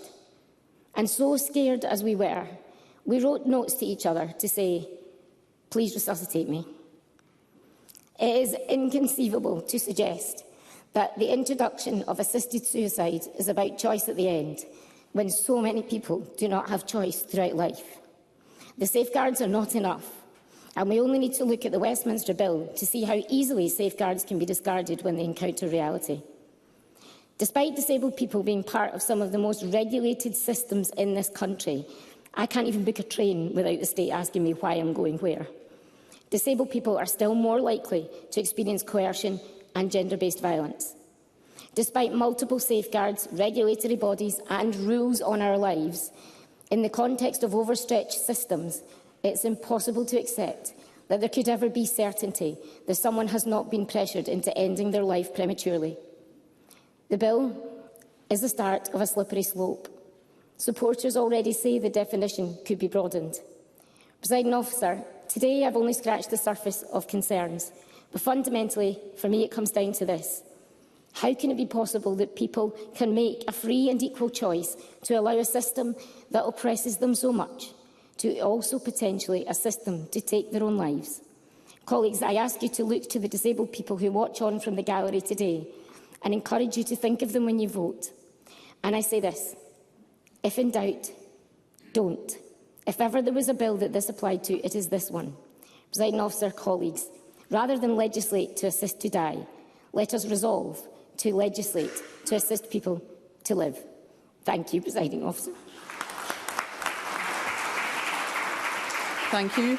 I call Douglas Lumsden to be followed by Michelle Thompson. Presiding Officer, thanks to my friend Liam MacArthur for having the strength to bring forward this bill and all the work he's done on it. And let me start by saying something I'm sure we can all agree on. We're all going to die. But how we die is something that will be different and personal for us all. We would all like to have a peaceful and painless death, but that's not how it's going to happen for all of us.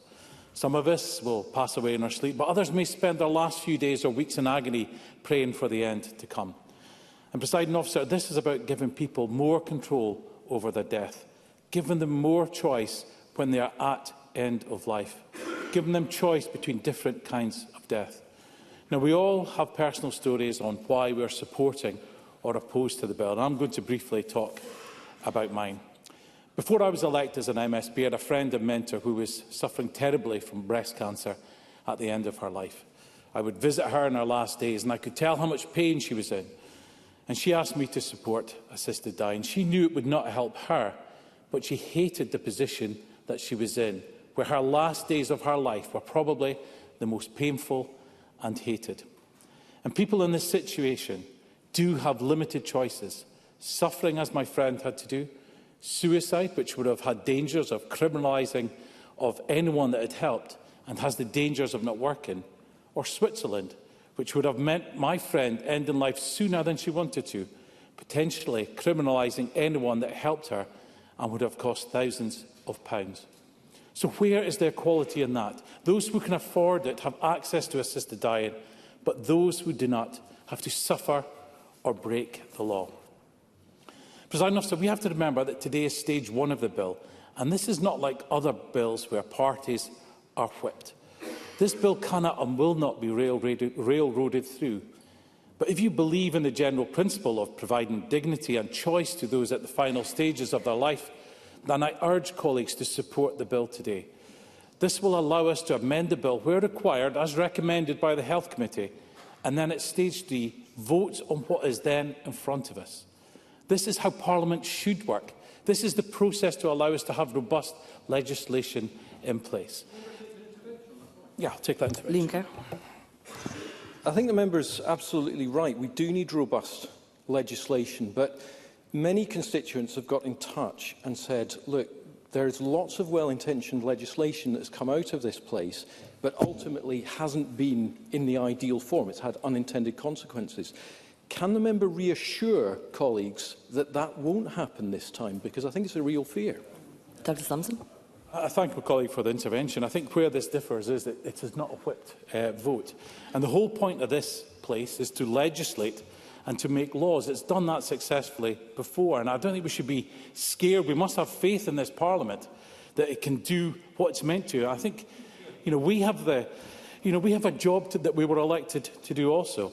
And another thing is this bill has been almost 20 years in the making, learning the lessons of the past, considering the multitude of proposals, critiques, analysis and debates to craft something that will deliver on the wishes of the majority of Scots while protecting the most vulnerable.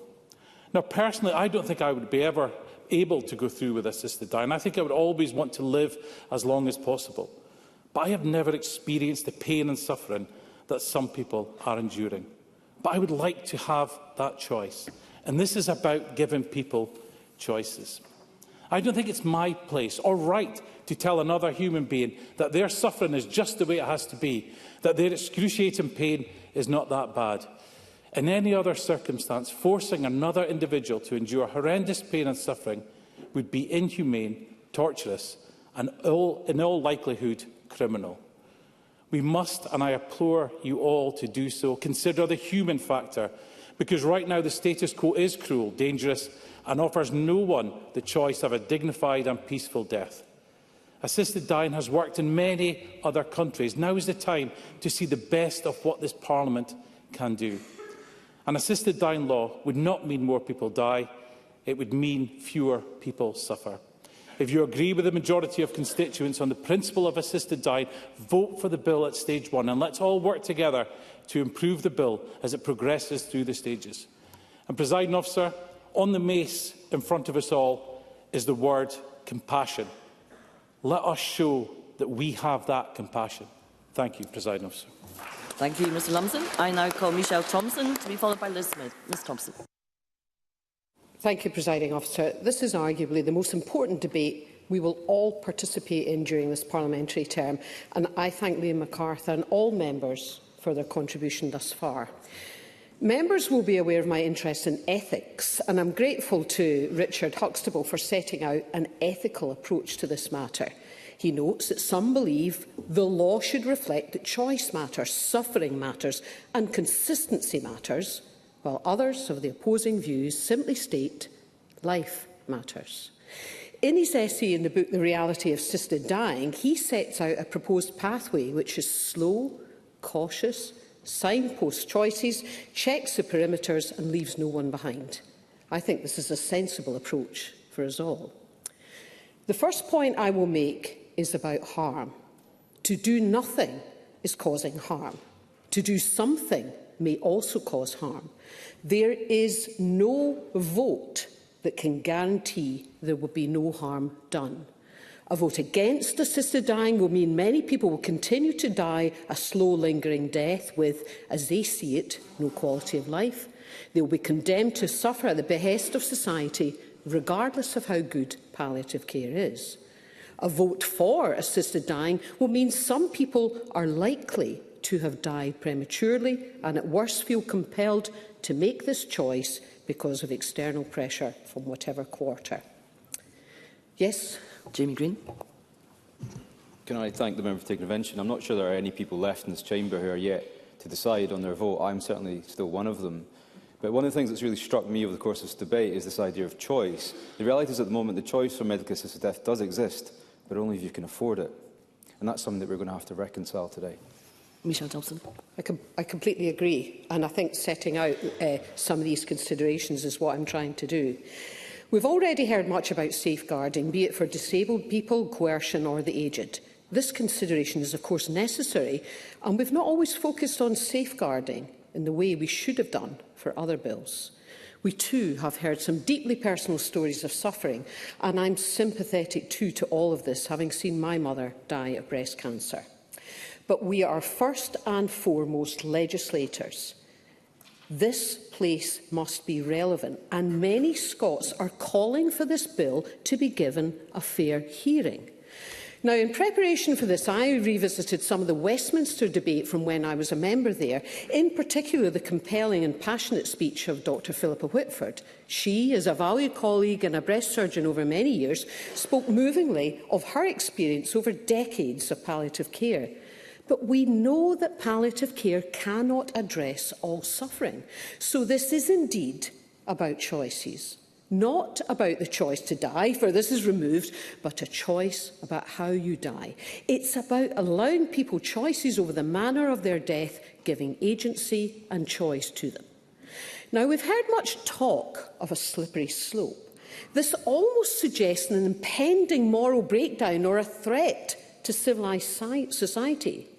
But surely a bad death, and by that I mean a type of death prescribed by others and done to you, is not civilised. Surely the real slippery slope is when inadequate policy responses allow for assisted dying to happen behind the scenes. I don't consider ever-increasing sedation, which occurs frequently, as having dignity. All choice and agency are removed. Is the choice then about being inhumane or humane? We can consider this perspective of human exceptionalism, the belief held by many that humans as animals on this earth have a higher value than other animals. But surely it's a paradox that, given this, part of that perceived value is to insist humans suffer more. Many of the people speaking against today, I know, are people of faith.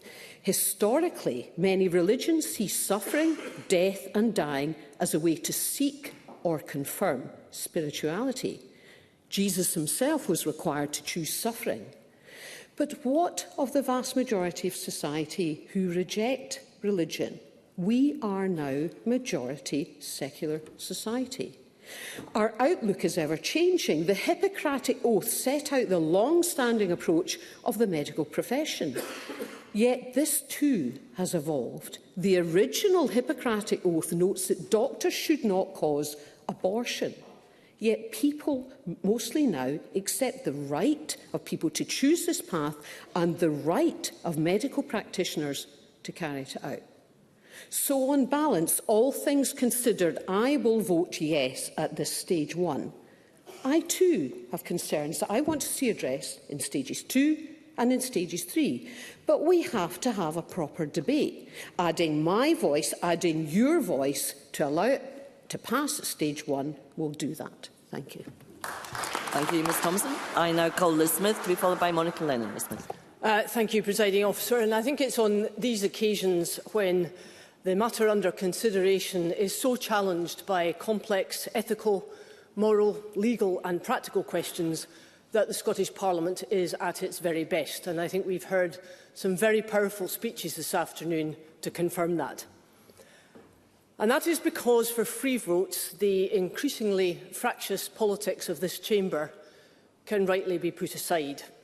And on past experience of these free votes, including 2 previous ones on this topic, there has been widespread respect across the debating chamber for different views, always sincerely held, and many of them based on very personal reflections, and again we've heard that this afternoon.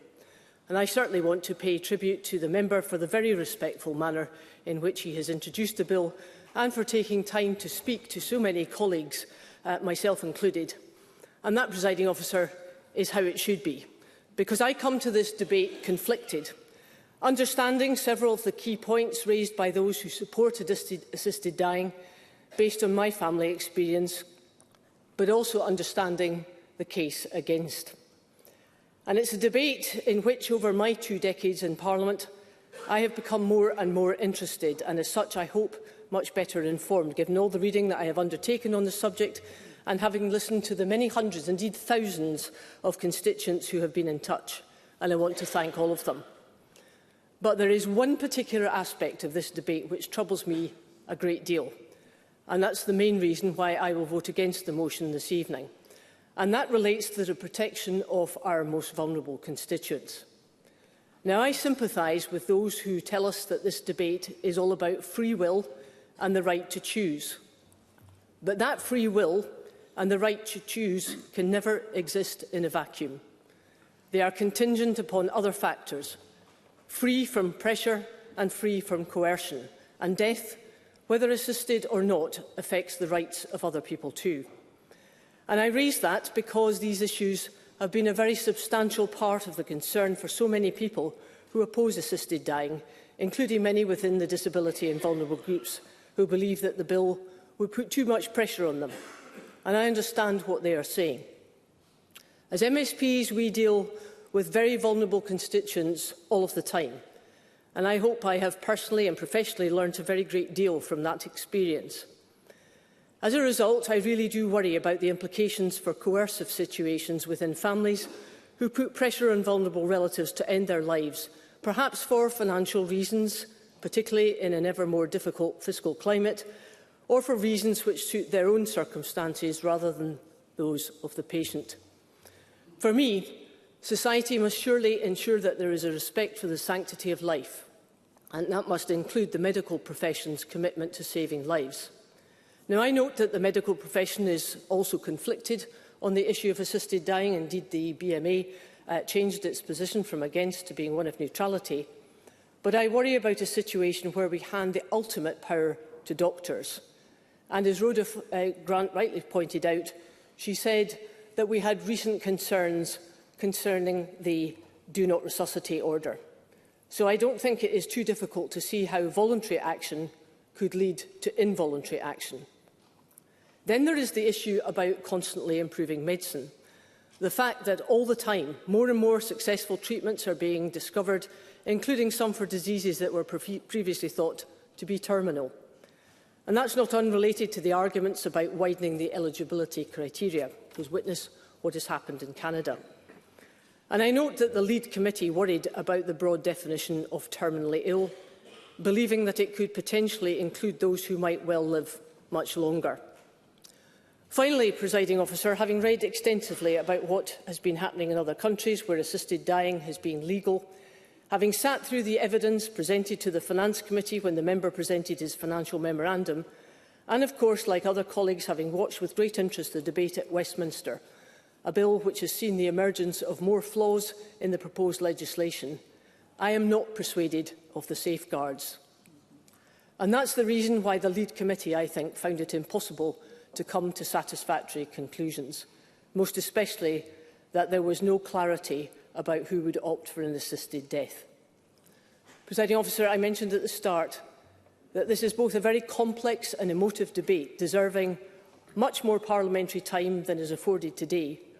But in the limited time I have available, these are the main reasons why this evening, despite the conflicts that I feel, I will be voting against. Thank you. Thank you, Ms Smith. I now call Monica Lennon to be followed by Alec Riley. Ms Lennon. Thank you, Presiding Officer. The bill is important to people across Scotland, including my constituents, and I'm grateful to everyone who has contacted me. Assisted dying already exists for people with the financial means to access it, but that choice is not available to most Scots.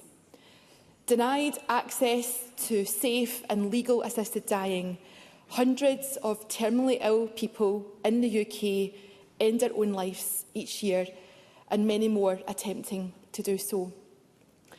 Robert Easton was a retired firefighter from Hamilton. Dying with pancreatic cancer, Robert desperately wanted choice. He considered Switzerland, where assisted dying is legal, but cost and other barriers ruled it out. That led him to research ways to end his own life. Some of the methods were brutal, says Joanne Easton, Robert's daughter. Joanne, who has come to Parliament today, told me, dying people should not be forced to consider going into the woods with a length of rope. They should not have to think about stepping in front of trains. It took him 3 weeks to die, in hospital, then hospice. It was so drawn out. I thought, I need to get him drugs.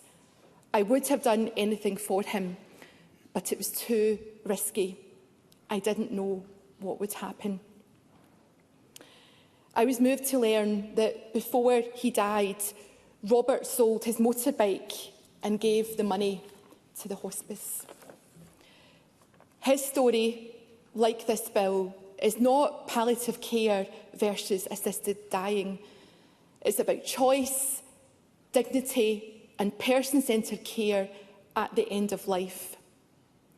Joanne says that she will regret for the rest of her life that her dad was not given the choice he wanted for himself. Sadly, even with universal access to hospice and palliative care in Scotland, hundreds of Scots a year would still suffer with immense pain as they die. 4 in 10 Scots have seen a loved one suffer in this way. I believe that the status quo is unfair, unsafe and unregulated and is failing dying Scots. So I agree with the bill's policy memorandum that an individual's personal autonomy to decide on their medical care and how their life should end in terminal illness situations should be protected in law. In a compelling letter to MSPs, Rhona Bailey, CEO of the Prince and Princess of Wales Hospice in Glasgow, explains her view that assisted dying is a potential addition to the options available to those facing terminal illness, not a replacement for excellent palliative care. This position is not one of advocacy or opposition, but one of commitment to patient-centred care. I agree with Rhona Bailey. The discussion around assisted dying should not focus solely on clinician opinion, but on ensuring that people have informed, compassionate choices at the end of life. There is a solid majority of public support in every constituency, including disabled people, for a compassionate assisted dying law. Shouldn't the bill be allowed to proceed to the amending stages for further scrutiny? Liam MacArthur has prosecuted the case for the bill in a respectful and collaborative manner, and I hope that MSPs do take the opportunity to work with the member at stage 2. I support Liam MacArthur's proposal to amend the bill to raise the minimum age to 18, and I welcome the Health and Social Care and Sport Committee report recommending clarity on some matters. The bill rightly contains provisions making it an offence to coerce or pressure a terminally ill adult into an assisted death. I agree with Hospice UK that nobody should ever feel they have to choose an assisted death because of a real or imagined fear of not receiving the care they need. Whether the assisted dying bill proceeds or not, I support calls by Marie Curie Scotland and others for a right to palliative care to be recognised and delivered. End-of-life care must be properly funded, and charitable hospices must be financially sustainable. In conclusion, I don't know if I would choose an assisted death for myself, but I don't want to deny others that choice. That is why I will vote for the bill tonight. Thank you, Ms Lennon. I now call Alec Riley to be followed by Kevin Stewart. Mr Riley. Thank you, Presiding Officer. Firstly, I would want to acknowledge the approach that the mover of this bill, Liam MacArthur, has taken, ensuring that the debate and discussion over many months has been conducted in a professional and a civil manner.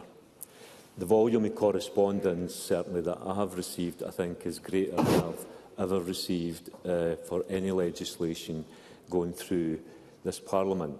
And there have been some very personal emails telling me of the experience of having lost a loved one and what they went through and calling for dignity in death. So I understand the strength of that. Most people, I think, when you reach my age, have lost loved ones and experienced some of that. But I ask myself the question, can people with a terminal illness have dignity in death? And whilst I heard what the doctor said earlier, that not all people can die without pain, the fact is that end-of-life care in Scotland is not good enough. And sometimes, depending where you live, what hospital you're accessing, what support there is in the community, and we have to address that. And for me, that should be the priority of this Parliament, to address palliative care, end-of-life care, so that it is absolutely a right for every individual who's dying to be able to get the very best of care. And as I say, I don't believe that that's there just now. I've also received a massive amount of correspondence with people with both physical and mental disabilities and from their families. And I've written down here that I've taken for that fear. They fear this bill. And I think they fear the bill because they don't know where this will end up. And we have seen from other countries around the world that something that started off very tight was able to, over time, start to expand to include more people and more people. I've also asked myself, if this bill was passed in this Parliament, would that be the end of this matter, or would it just be the beginning? You know, and people have talked here today about personal choice and freedom. But if you are struggling with mental health and you feel you can't cope anymore, can you make that argument to say that you should have the choice of whether you want to live or not, given the suffering that you're experiencing? And anybody who's experienced severe mental health knows the suffering that comes with that. People who are housebound, people who have different illnesses and suffer pain but are not terminally ill. How far do you go with that legislation? And that has happened in other places. And it makes me certainly very concerned that we would pass something today that would simply be the starting point in our society, and goodness knows where that would end up. So I believe that we have to accept that this legislation could go much further. There is a risk of coercion and undue influence. There is a risk that people start to feel they're a burden on their family, and to put all that pressure, and nobody can guarantee if this bill was passed today that that would not be the case. So I would have to say that I will not support this bill today at stage 1, because I do not support that principle. Because if you argue that you accept the principle, then do you accept that principle for other people who are suffering, who have ill health? I do recognise that there are strongly held views on all sides of this debate. I'm about concluding, sorry. I do recognise that there are strongly held views on all sides of this debate, many of which have been built on personal experience. So it is a difficult subject. But let's ensure that we start to ensure that end-of-life care is available to all, the highest quality end-of-life care, and take that as a step to move forward. I think there are far too many risks with this bill, and that's why I do not support the principle yet today, and I hope that Parliament will not support this bill. Thank you, Mr Riley. I now call Kevin Stewart to be followed by Rachel Hamilton. Mr Stewart. Thank you very much, Presiding Officer. And our time for reflection leader earlier on today, Richard Raggett, asked us the question, how good are we at listening? How good are we at listening? Now, I think that Mr MacArthur, in bringing forward this bill and engaging with everyone here and with organisations and individuals outside, has been good at listening.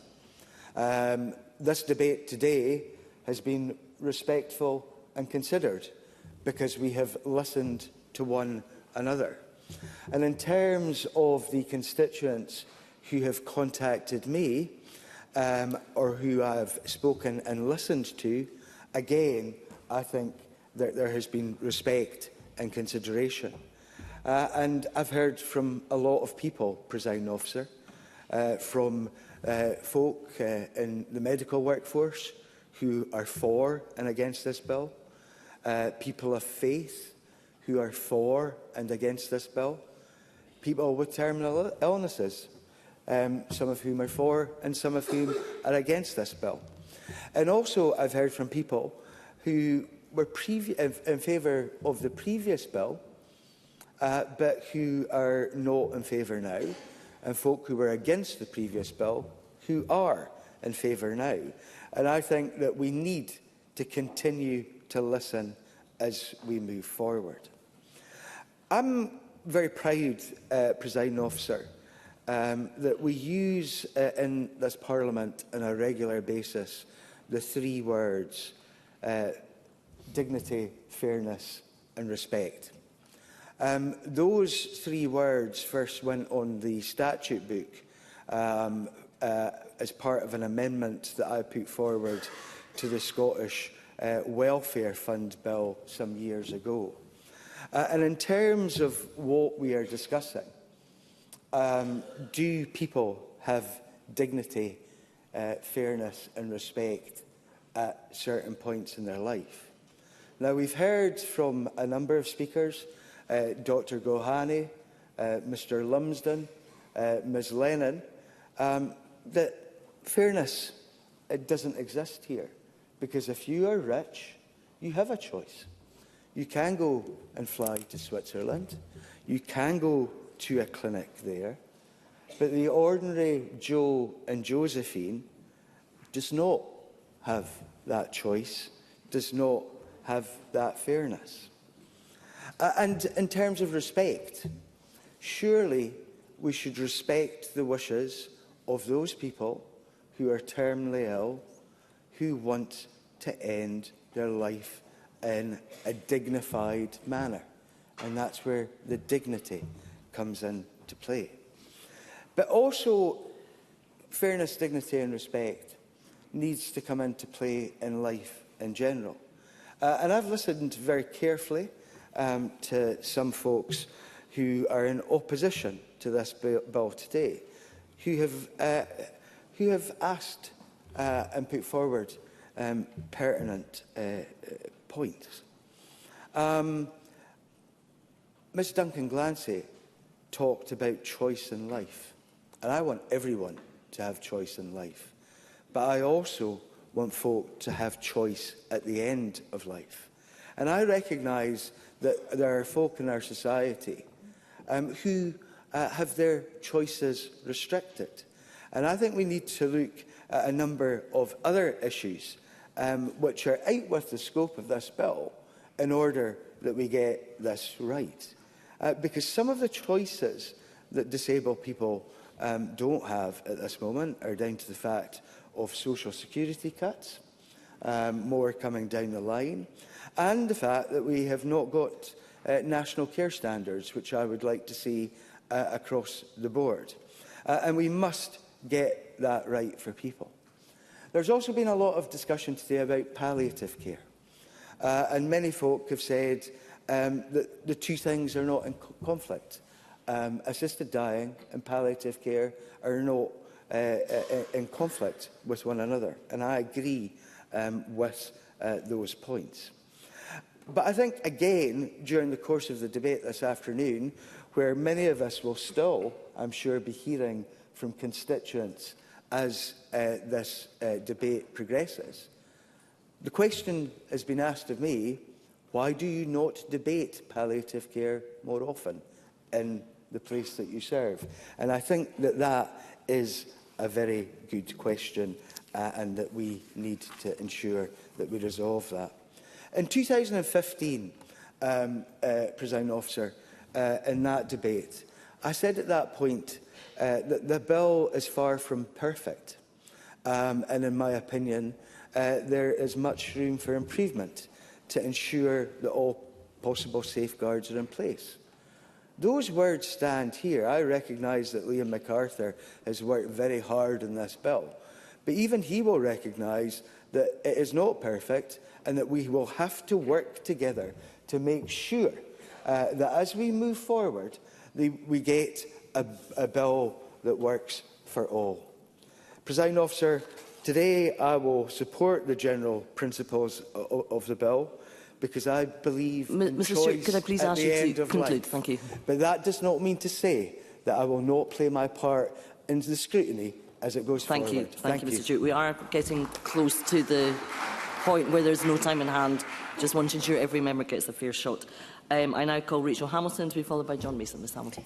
Thank you, Presiding Officer. Today isn't about what is right or wrong. Today is about choice and dignity. And I'd like to thank Liam MacArthur for expertly and respectfully navigating the bill to this point and speaking so engagingly across the chamber with all colleagues. I'd also like to thank everybody else involved in this bill, whether they're for or against. I've engaged with academics, clinicians, constituents, many people, but in my short contribution, I will speak about the majority of people who have shaped my thinking on assisted dying. First is a constituent who visited me only this month, Judith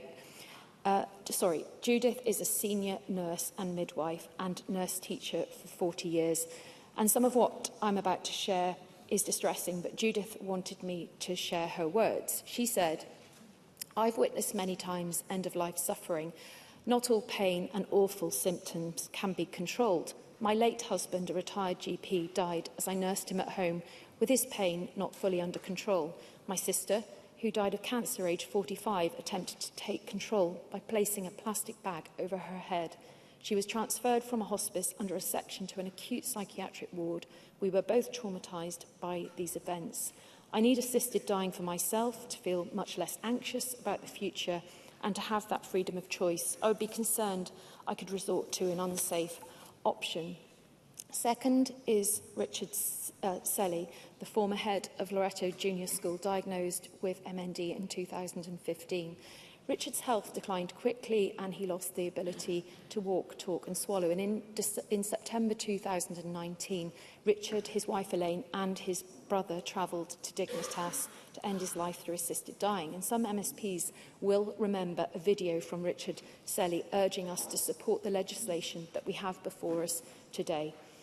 Whilst this bill is too late for Richard, and perhaps it may not have been the right option, a change in the law will give others in a similar situation a choice, not in another country, but where they live. My own reflections of the actions taken by these individuals are that travelling to Dignitas or having to think about how to take matters into their own hands should not be the status quo. For Richard Selly, going to Dignitas was traumatising, not only for him, his family, it was expensive and risky for his loved ones, and it shouldn't be that way. I listened to Dame Prue Leith speak here in Parliament about her brother's very painful death from bone cancer, and my constituent who visited my surgery last week to tell me about her sister who died of a rare cancer in 2002 and endured huge suffering with sickness, pain, faecal vomiting and bleeding. Her sister was in a desperate situation, and this is sadly not unusual. 650 terminally ill people end their own lives in the UK, with up to 10 times as many attempts. Presiding Officer, like others, I've received hundreds of emails regarding assisted dying, mostly supportive and in chime with 2/3 of the public opinion. 300 million people around the world currently have access to some form of assisted dying, and we can learn from 3 decades of evidence from other jurisdictions on how to craft law with safety at its core. My final thoughts are of being with my own family at the end. My grandfather had vascular dementia because of his mental capacity. He wouldn't have been able to choose how he died. He didn't have a good death. It was prolonged. It was undignified. Objectives say palliative care has to improve. But even if every person had universal access to hospice care in Scotland, over 600 would suffer with unrelieved pain as they die. I have been heartened by the way that individuals have made their case today, but passing the bill would allow us to continue the conversation about how we die and how we can improve end-of-life care. With the time that I have left, I'd just like to acknowledge some of the contributions made by individuals. To Alex Rowley, I am confident that with the safeguards that we have in place, that I would vote for this bill and the general principles of the bill at stage 1. If it wasn't so robust, I wouldn't be as comfortable as to vote for it. To Jeremy Balfour, I'm a person of faith, and I find it objectionable that I may not be considered religious because I have chosen to support this bill. To Pam Duncan-Glancy, and an impassioned speech as always, Miss Glancy, but the bill must strike an appropriate balance. It must strike a balance between providing a right for terminally ill adults to access assisted dying and the requirement to protect vulnerable groups of people. And I also reject Michael Mara's argument that poorer people will be detrimentally affected by this bill, because if that argument stands, then poorer people who support assisted dying would be excluded to have the choice of dying in that way. And we must pursue the best outcome with compassion and comprehensive legislation that respects individual autonomy and embeds robust safeguards. I will support the bill tonight. Thank you. Thank you, Ms Hamilton. I now call John Mason to be followed by Cara Mockin. Mr Mason. Thank you very much for the opportunity to speak in today's important debate. On Friday, I had coffee with a friend, and they were telling me of their experience when they were younger, which I had not known about before. Having been a very active young person up to the age of 16, they then contracted a series of viruses which led to virtual paralysis for some 7 to 10 years and being housebound for about 12 years. During that time, they had some really low spells and also realised the toll it was taking on their mother and other family members. If they had been offered assisted dying during one of these low times, they told me they might well have taken it. Yet now this person with a really lively and positive personality holds down a highly responsible job, enjoys sailing and is involved with the care of several elderly relatives. Would we want to open the door to a valuable life like this being cut short? I do not think so. Today, as members might expect, I wanted to look also at some of the financial aspects of assisted dying. There has been some discussion as to whether the costs of introducing the scheme are understated in the financial memorandum, but the financial memorandum is also meant to estimate the savings as well as the costs, and there is virtually no mention of that. As the Finance Committee reported, quote, "We found a lack of information on estimated savings that could arise from the bill." So what might these savings be? The UK Government has estimated savings at £36 million per annum on average. Savings on pension costs, on benefits, on hospital costs, on care home and care at home. And they do not, in fact, include housing costs, which I find a little surprising. So I would suggest that these figures are somewhat on the low side for the UK, and obviously in Scotland it would be a proportion of that. There is definitely scope for a fair amount of savings for the UK, national and local government, as well as potentially for families themselves, if assisted dying is permitted. And at a time of financial pressure, which may last for a number of decades, given our ageing population and other factors, there could well be an incentive for future governments at all levels to save money by encouraging premature deaths. Of course, this might not be done blatantly, but could still be done in a more subtle way. If you have not seen the excellent Japanese film Plan 75, I would encourage you to do so. It is set in the not-too-distant future in a country much like ours that has an ageing population. Like here, many older people in Japan do not want to be a burden on their families, on younger folk and on wider society. Should these older people be holding on to their jobs and homes, which could be needed by the next generation? So there is a subtle pressure to consider if it is perhaps their duty to take part in assisted dying as they approach the age of 75. Is the film far-fetched? Well, maybe a little. It does not come down strongly on either side, but it does show that once you start down this particular slope, you may not be able to stop things going further than you had intended. Of course, we would want to start with a tightly controlled and apparently well-safeguarded scheme here in Scotland. But I was struck by part of the briefing from the Nuffield Trust, quote, "Of the systems we reviewed, we found no examples where eligibility became more narrow or restrictive over time. Some, such as Oregon and the United States, have remained relatively consistent. Among some systems where assisted dying has been legal for over 5 years, eligibility criteria have expanded, notably in Canada, Belgium and the Netherlands. Even where they have not, other changes in some places have made the system more permissive, such as the reduction of removal of waiting periods." End of quote. So that has to be a worry. However tight we make a system to start with, experience shows that it becomes looser and looser. At this point, I would join my voice to those arguing that we need to look more seriously at how palliative care and hospices are funded. I'm a huge fan of third sector organisations like Marie Curie and Prince and Princess of Wales hospices. However, supply is not matching demand for enough people, and much of end-of-life care is currently carried out in care homes. I think there's also questions as to whether GPs are willing to prescribe sufficient pain-killing drugs to properly manage pain. This is not an easy subject. There are definitely arguments on both sides. Having free choice is something we all want in our lives, and that sounds like a strong argument in favour of the bill. Some figures suggest that 79% of the population support assisted dying. However, when we dig a bit deeper into these figures, and when some of the arguments and counter-arguments are put to people, we find that support can drop as low as 19%. What starts as a question of individuals' right to choose may not end there. It seems to me highly likely that there would be a drift away from this position of free choice to an expectation that individuals should not be a burden on wider society and actually have a duty to end their lives prematurely. This is not a position I want to see in Scottish society, and as a result, I will be voting against the bill. Thank you. Thank you, Mr Mason. I call Cara Mockin to be followed by Lorna Slater. Ms Mockin. Thank you, Presiding Officer. Let me begin by saying thank you to Liam MacArthur for continuing the work in the Scottish Parliament on this important reform. Despite it undoubtedly being a topic many might choose to shy away from, Liam MacArthur has allowed this to come back to the Chamber today. Along with him, I know organisations and individuals have been working for many years to change the narrative in order to help people that desperately need their government to act. I hope today provides the foundations to achieve that. To be clear, this bill is a fundamental step towards compassion, liberty and respect for the dignity of the individual.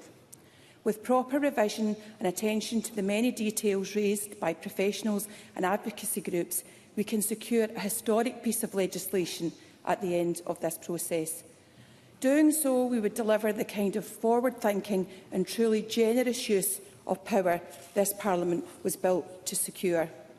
Or instead, we can do as this chamber so often has done in the past, be hesitant and leave the electorate frustrated by their Parliament's lack of progressive leadership.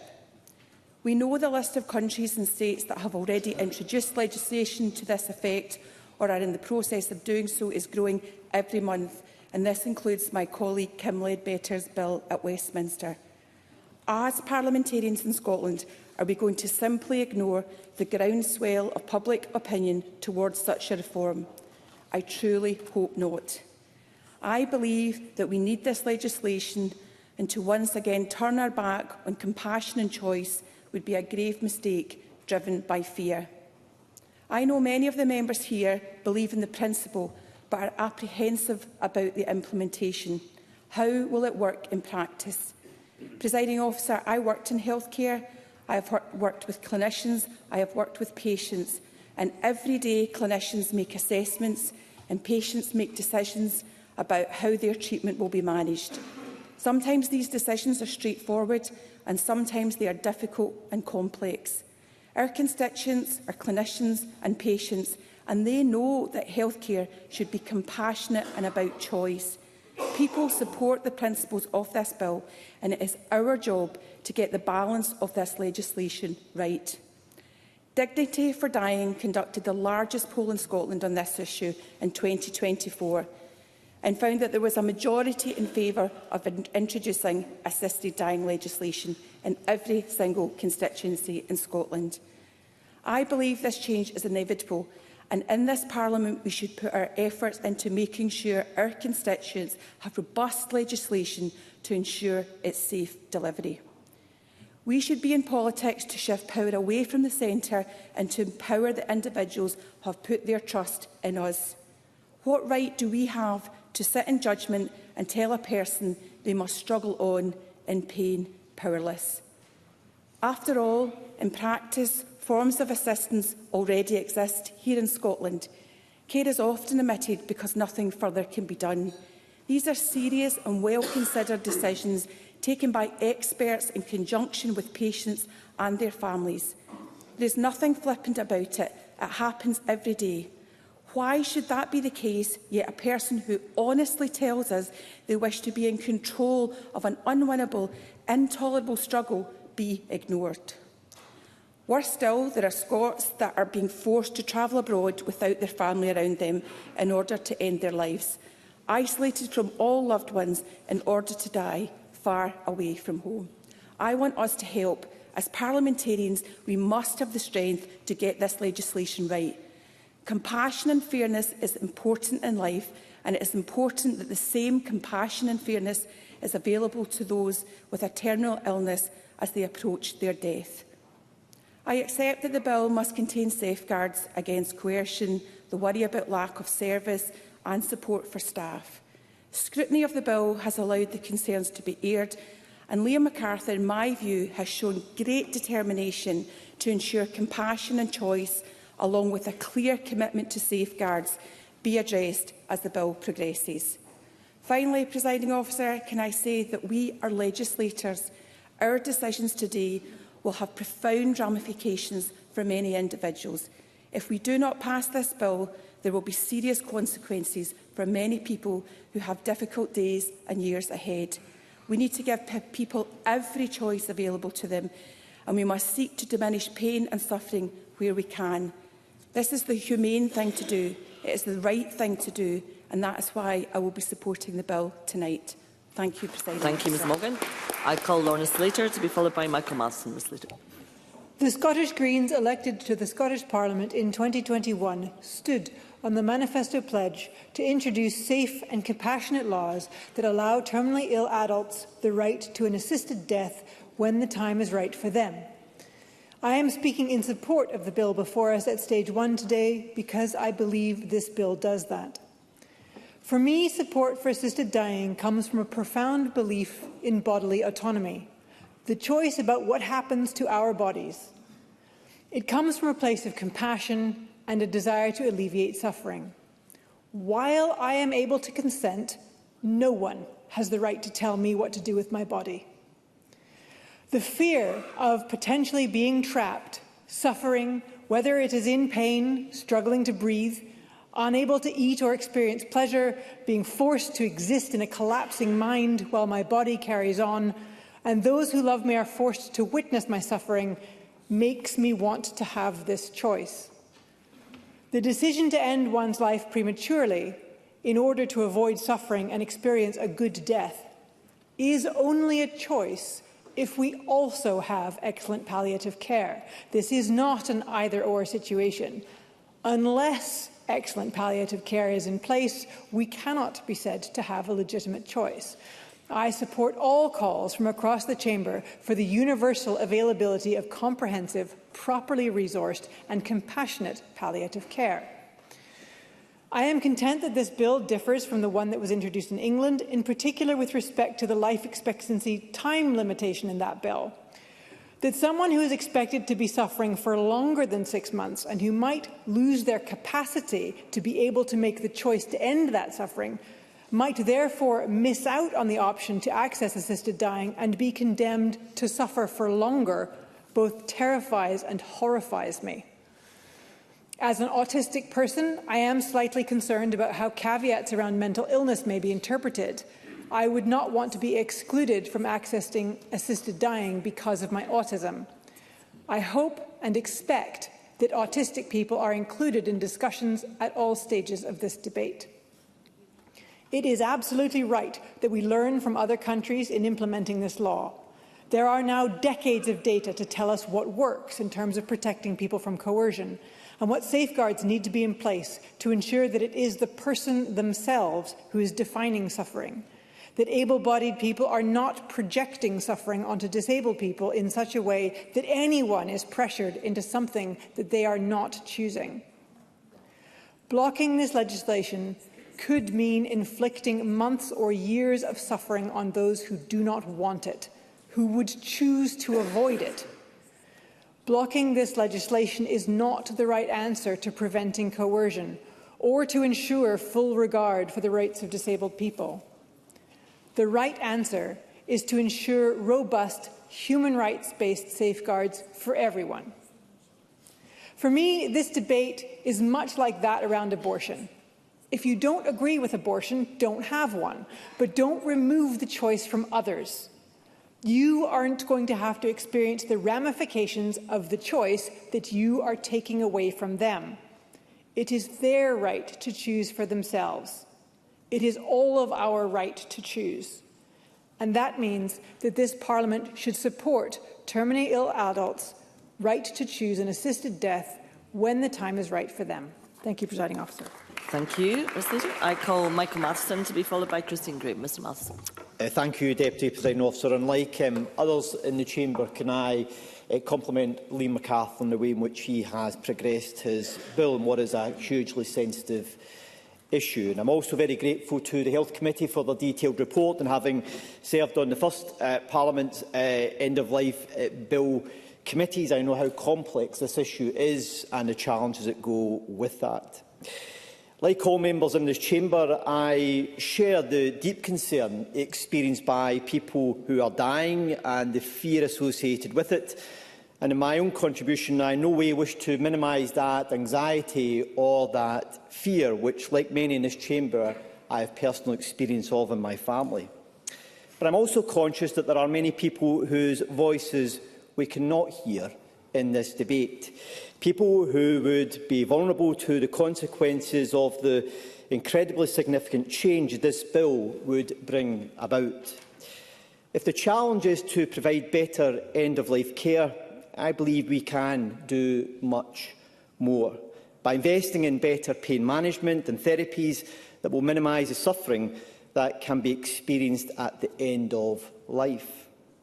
But I want to turn to some of my specific concerns about this bill and what I think are deficiencies within its safeguards.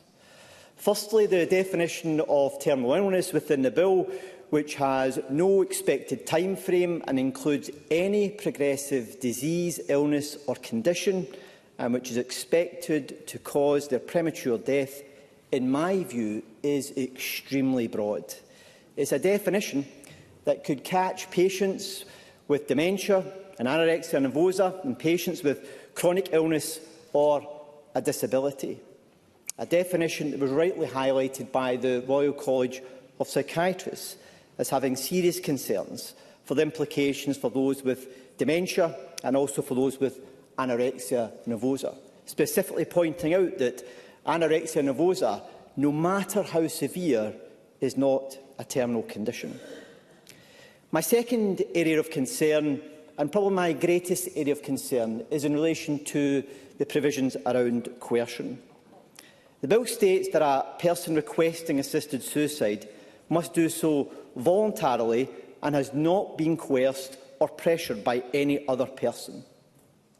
But the reality is that some individuals will be subject to coercion and pressure, whether directly or indirectly. As Justice Secretary, I introduced the Domestic Abuse Act in 2018. We were one of the first countries in the world to legislate for coercive and controlling behaviour as a form of domestic abuse. In considering the policy options for that bill, it was very clear to me that including coercive and controlling behaviour within the bill as an offence was going to prove to be extremely difficult to prove, because it is very often subtle and it can be difficult to identify without the right expertise and detailed investigation. Individuals can very often experience it without even knowing that it is happening.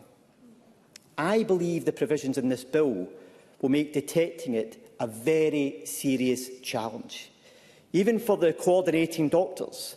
But I also believe it will be impossible for the independent practitioner delivering the lethal substance, as they, by design, will have very little knowledge of the patient or their family. We should be in no doubt individuals will experience coercion and pressure from others.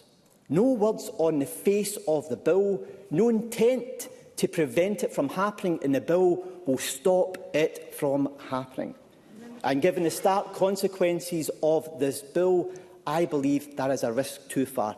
I'll give way to Mr MacArthur. Briefly, Ms MacArthur. I'm very grateful to Michael Matheson. I'd be interested to know if you were able to point to any other jurisdiction where that issue of coercion has been identified, because that's certainly not what the committee has heard. Always to the Chair, Michael Matheson. The challenge, I do believe, is that it's very difficult to identify, and the reality is it will occur.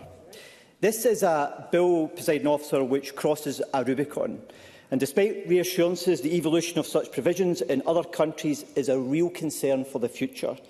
The scope of the bill, in my view, is not the end point.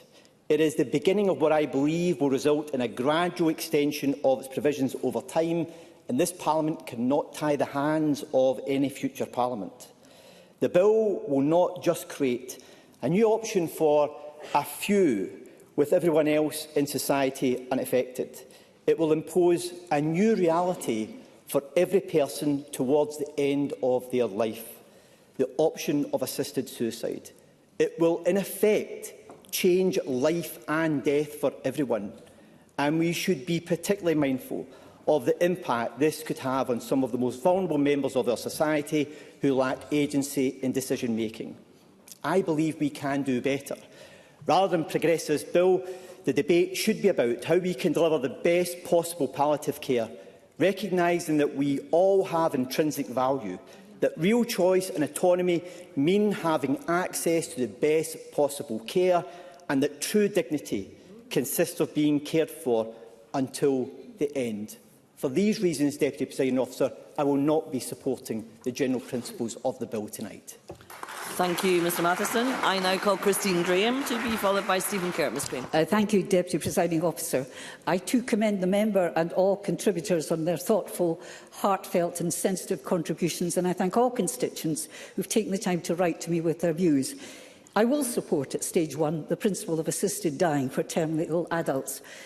I first spoke in support of this principle in Margaret MacDonald's bill on the 1st of December 2010, and I'll quote from that, quote, "I've changed my view on the issue from being opposed in principle, I stress it is in principle, which is what stage 1 is about, to support in principle. Why have I changed my view?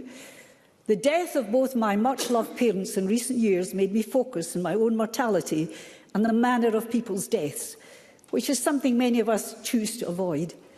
I reflected on the marked contrast between my mother's lingering, heavily sedated hospital death, too ill to be moved to a hospice, and that of my father, with his digestive biscuit and cup of tea by his side, in his own chair, in his own home, among generations of family photographs.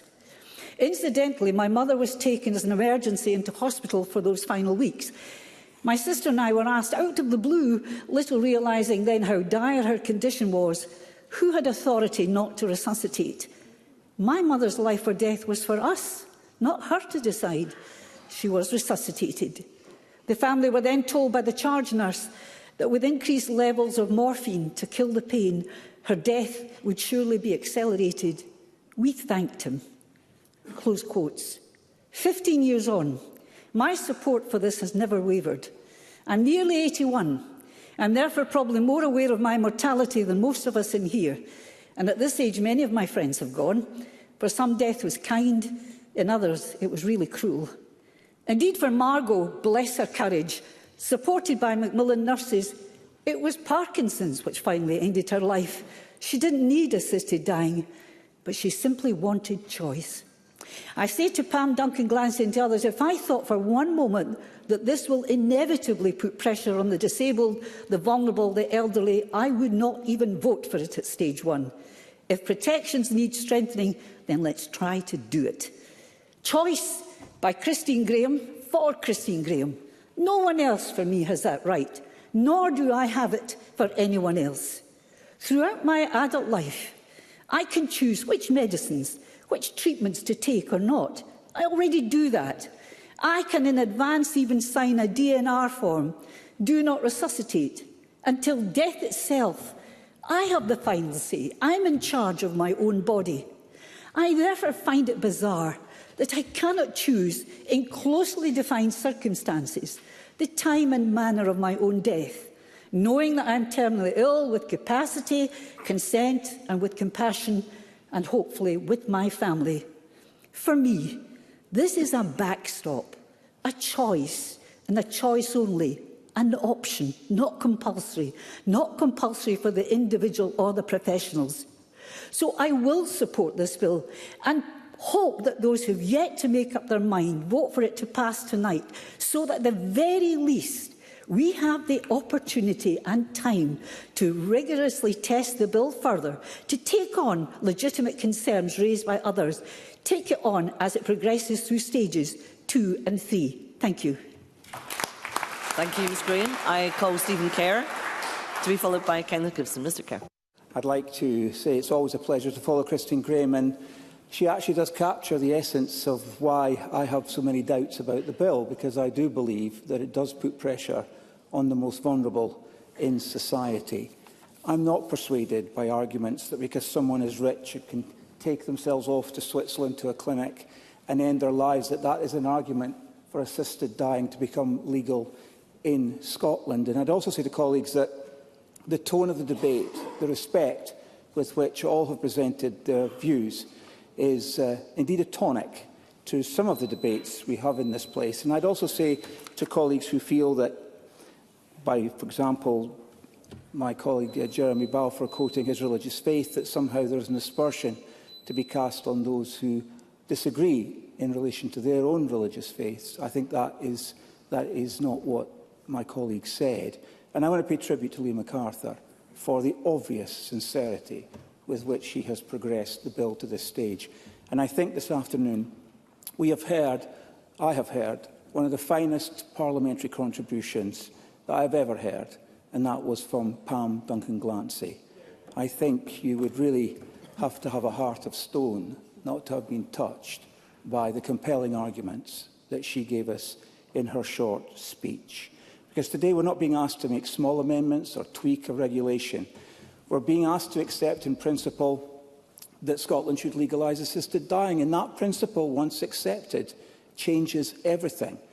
It is not this bill alone that is risky, it is the very concept of legislating for assisted dying that carries with it profound and irreversible dangers.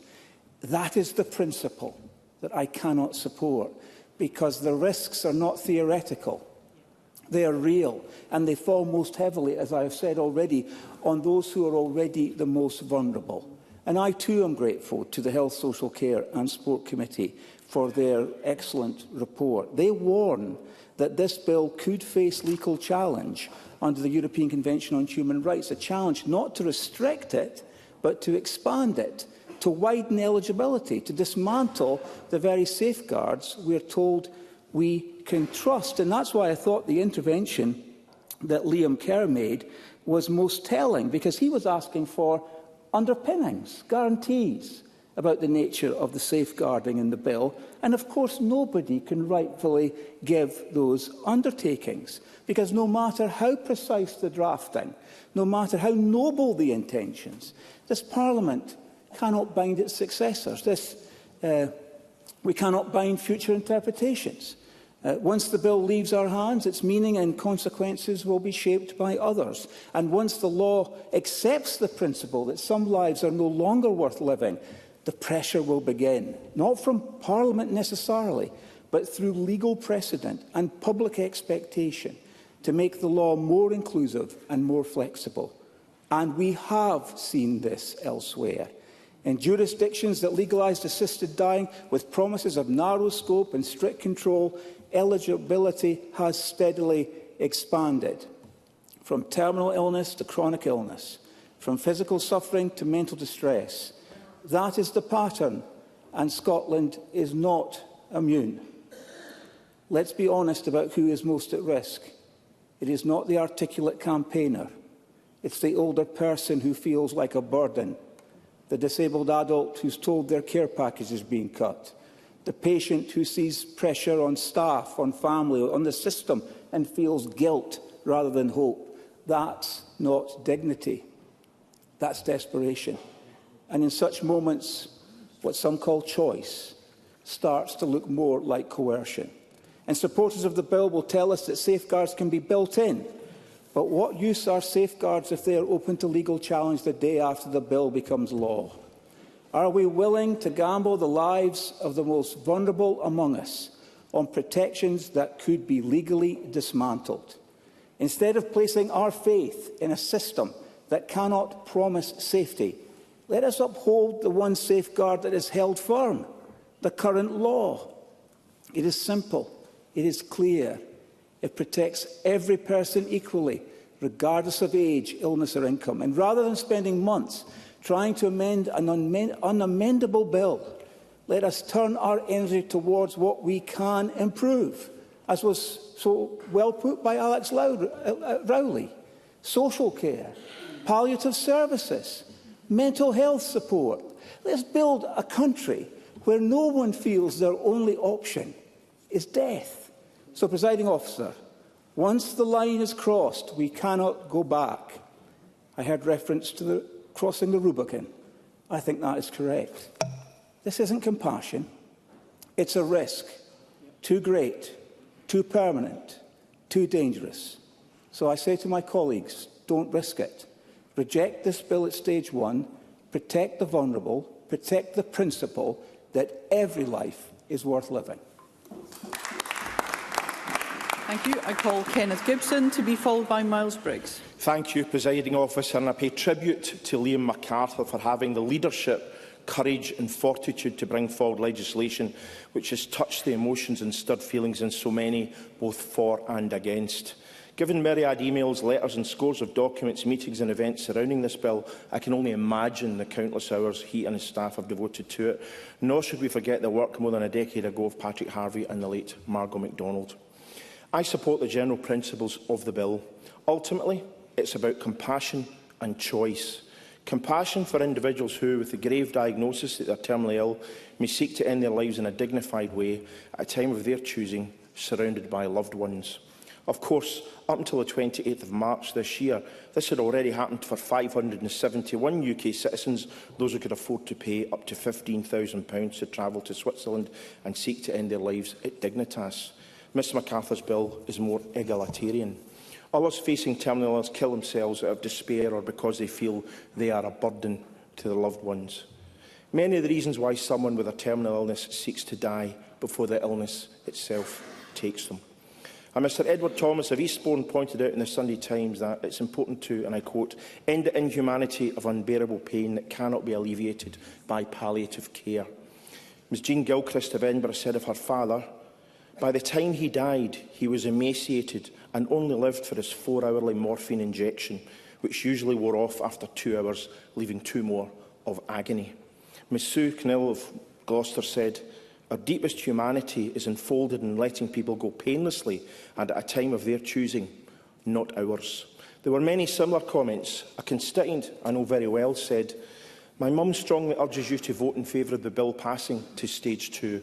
She can't write to herself any longer as she's a terminal illness. As you will recall, she's been an active writer and community member for so long, but now has an atypical Parkinson's disease called progressive supranuclear palsy. There is no cure, no treatment, and it gradually shuts down the whole body. She will end up immobile. All her muscles will seize up completely. No voice. Eyes can't open, can't eat due to severe swallowing problems, can't breathe properly, and will most likely be incontinent. Now in a wheelchair, she has no voice and is dependent on others for her needs. There is no clear timeline.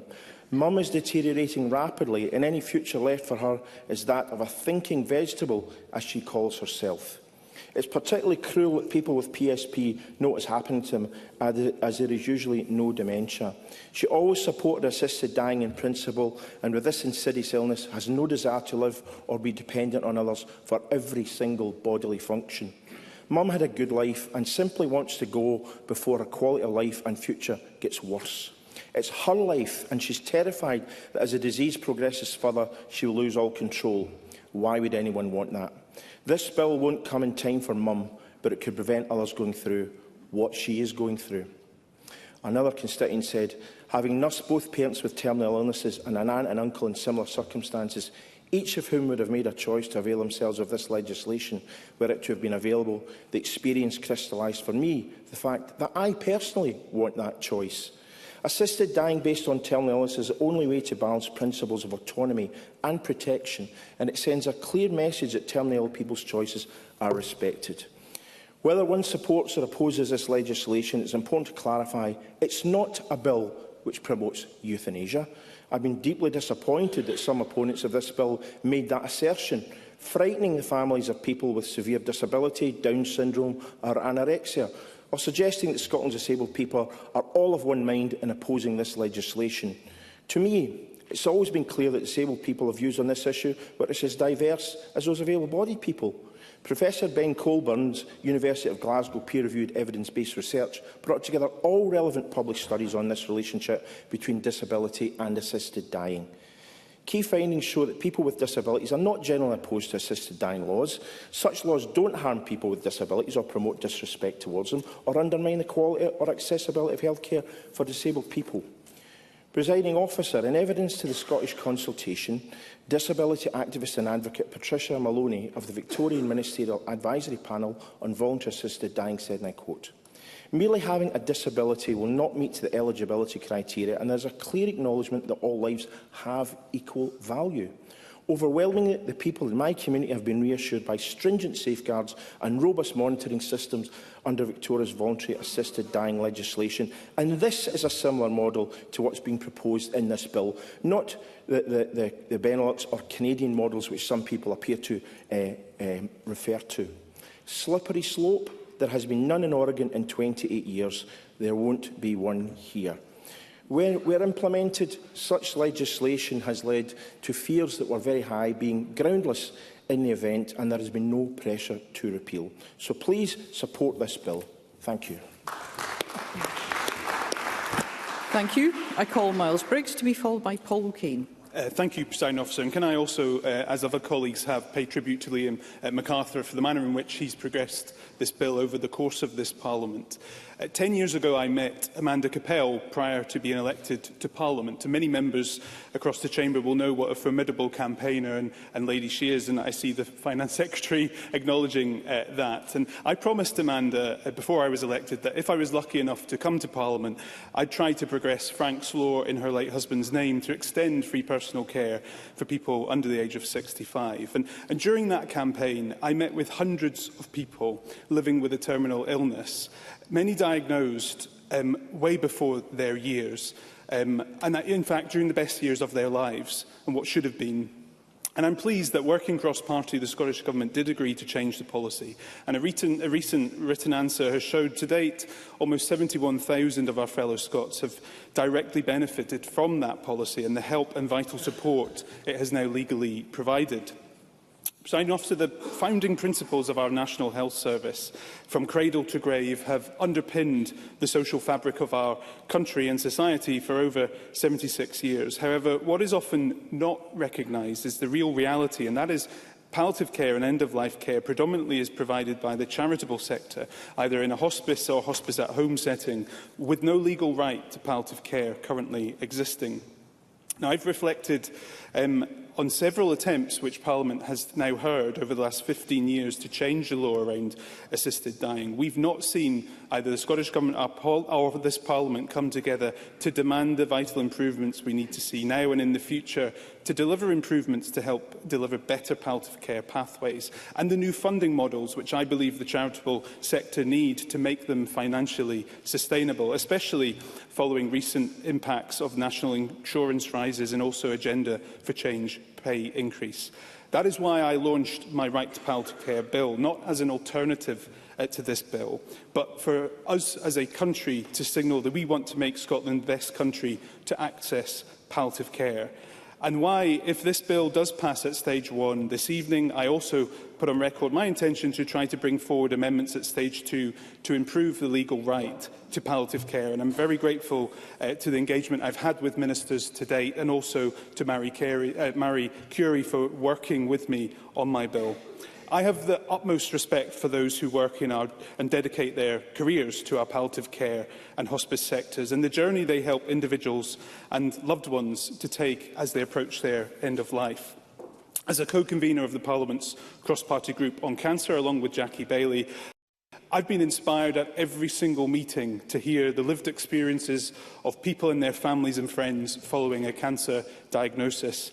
No one can be prepared for or know how they will respond to a cancer diagnosis or that of any life-limiting disease.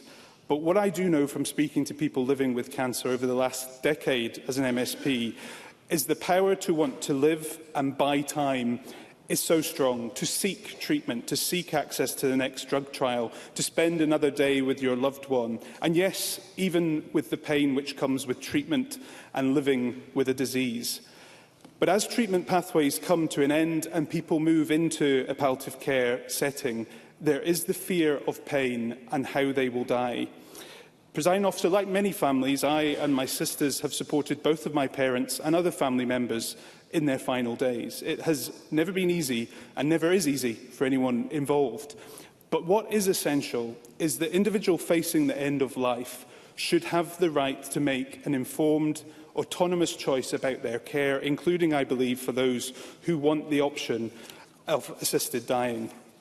As one individual living with cancer for now 9 years recently said to me, when I asked them about their view on this bill, they said they want to be able to reclaim agency over their life and the peace of mind knowing that they could potentially access an assisted dying pathway when they decide the pain they face is too much. They may not decide to use it, but they would have the choice.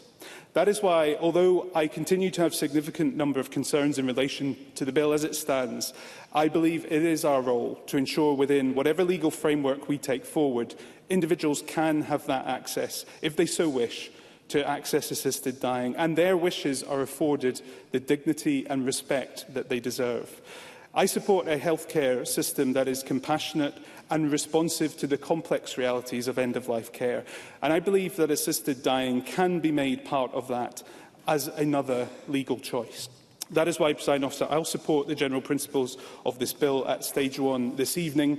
I do so with the view that I want to see how the proposal can be progressed at stage 2 and ultimately for us as a Parliament to take a decision at stage 3, either to pass or reject the final bill, and to look towards the measures that can be contained and the conversations we need to continue to have as a country about how we die in this country and how we can improve the end-of-life care as a whole, including the choices dying people want to make at the very end of their lives. Thank you. Thank you. I call Paul O'Kane to be followed by Karen Adam. Thank you very much, Presiding Officer, and I'm grateful for the opportunity to make a contribution to the debate. And at this stage in the evening, I am pleased to be following so many considered, passionate and very powerful speeches from colleagues across all parts of this chamber. And as we have heard already in today's debate, this is a serious bill and a serious debate, and in many ways, perhaps one of the most serious issues that we will deal with in this term of Parliament. And it is a culmination of 4 years of debate in this session, but also, I think, a wider debate long beyond that, and we've heard much of that rehearsed this evening. Can I begin, as colleagues have, in paying tribute to Liam MacArthur? I think the manner in which he has conducted his steerage of the bill has been thoroughly decent, collegiate and patient. And I think that his contribution in opening the debate today continued in that vein. Presiding Officer, everyone in this debate, indeed across the nation, approaches this, I believe, with the experience and encounter of death. Because death comes to us all and touches us all, no matter who we are. Seamus Heaney wrote that death is not easily escaped from by anyone. All of us with souls, earth-dwellers and children of men, must make our way to a destination already ordained. But the question tonight, and I think the debate that we are having, is about how we die. I have sought to listen and to encounter with my constituents about their stories. I think particularly of people like Caroline, who came to see me and made me stop in my tracks as she spoke with passion and emotion about the death her loved ones experienced. It was a difficult death. It was a death where pain was present, and she felt that the option of assisted dying would have made that process far better, not only for her loved ones, but also for her. I also recognise the work, for example, of Marie Curie. I was very pleased last year to bring a debate to this chamber on dying in the margins. That is an exhibition that we've heard about already this evening that sought to show to the world the conditions in which people come to end of life in our society. And what struck me in that is that we are already failing in so many ways to allow people to have a good death in even hospice care. There is a failure to support people to die well with adaptations to properties. There is a failure to allow people to access social services.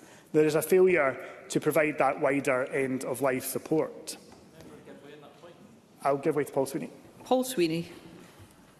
Thank my friend for giving way. He's making a very powerful point on an excellent exhibition. Does he also recognise that too many Scots die premature deaths that could have been prevented because of a lack of timely access to diagnostics and treatment? Paul O'Kane. I would absolutely agree with that, and I would agree, and I was coming to make the point, which I think Mr Sweeney alludes to, that poverty very often is a condition in which people die a poor death. And it is incumbent upon all of us in this chamber, regardless of the outcome of this evening's vote and this process, that we continue to have a serious discussion about the provision of palliative care and access to palliative care and access to dignity at the end of life, because we are collectively failing to properly support our hospices, I think, in particular. Presiding Officer, I have tried at all times in this debate to approach, to listen, to engage, to respect that there are many deeply held views, both in favour of changing the law and against it. And fundamentally, I have tried to come to my conclusion by interrogating the evidence that has been provided to me, not least by the committee of this Parliament in their Stage 1 report. And I am very grateful to colleagues for their work in that regard. In doing so, I have recognised not only the experiences that I have heard about end of life, but also the concerns that have been raised with me about the bill, principally about the rights of disabled people in society, the risk of coercion, and indeed the potential for extending the scope of assisted dying via the courts. So in the time available to me, I will focus on only one of those points: the value we place upon disabled people in our society.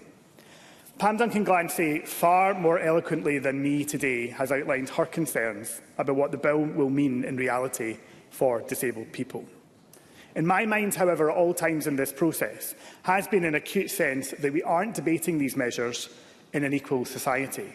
There isn't a level playing field for disabled people.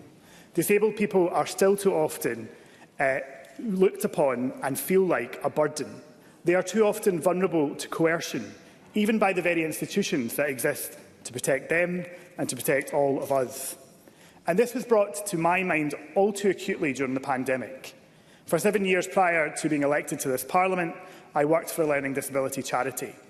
And with people who have a learning disability, I campaigned for their rights and for the rights of their family carers. And I know how important independence and being valued as a member of society was to them.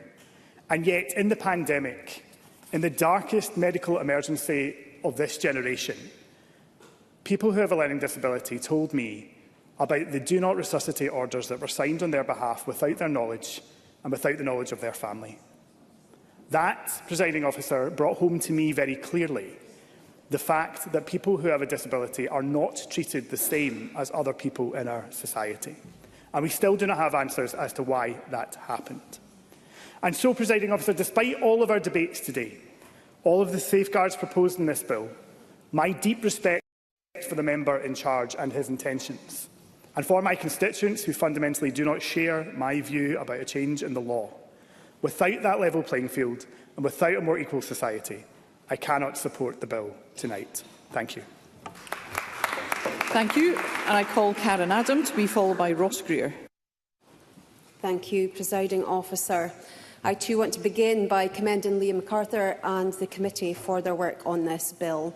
This hasn't been an easy subject, but nor should it be. Today we're speaking about death, often unspoken, an avoided subject, and it touches each and every one of us. And we're facing it not with abstraction, which is the usual way, but with reality.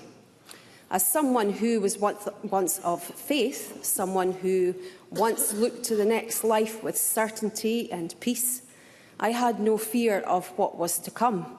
I saw death as a doorway, and like birth, I accepted that it might be painful, but ultimately necessary and sacred.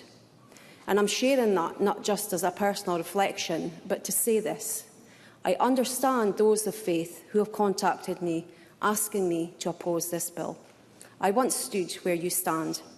I do not for a second dismiss your views. I respect them, but for me, this vote is not about views. This is about rights. It's about the right to choose, the right to have control and dignity at the very end of our lives, at what happens to our own bodies. I want to thank those who have shared their own experiences of loss with me, and it's really clear how profoundly the deaths of those we love shape us. I too have walked alongside friends and family in their final days. Some passed peacefully. Their last moments were quiet and dignified and even beautiful, leaving behind memories that felt like tying a wee bow around a life that was well lived. But, presiding officer, I've also witnessed something else. Moments that are hard to speak about. And I've seen anguish stretch out for months.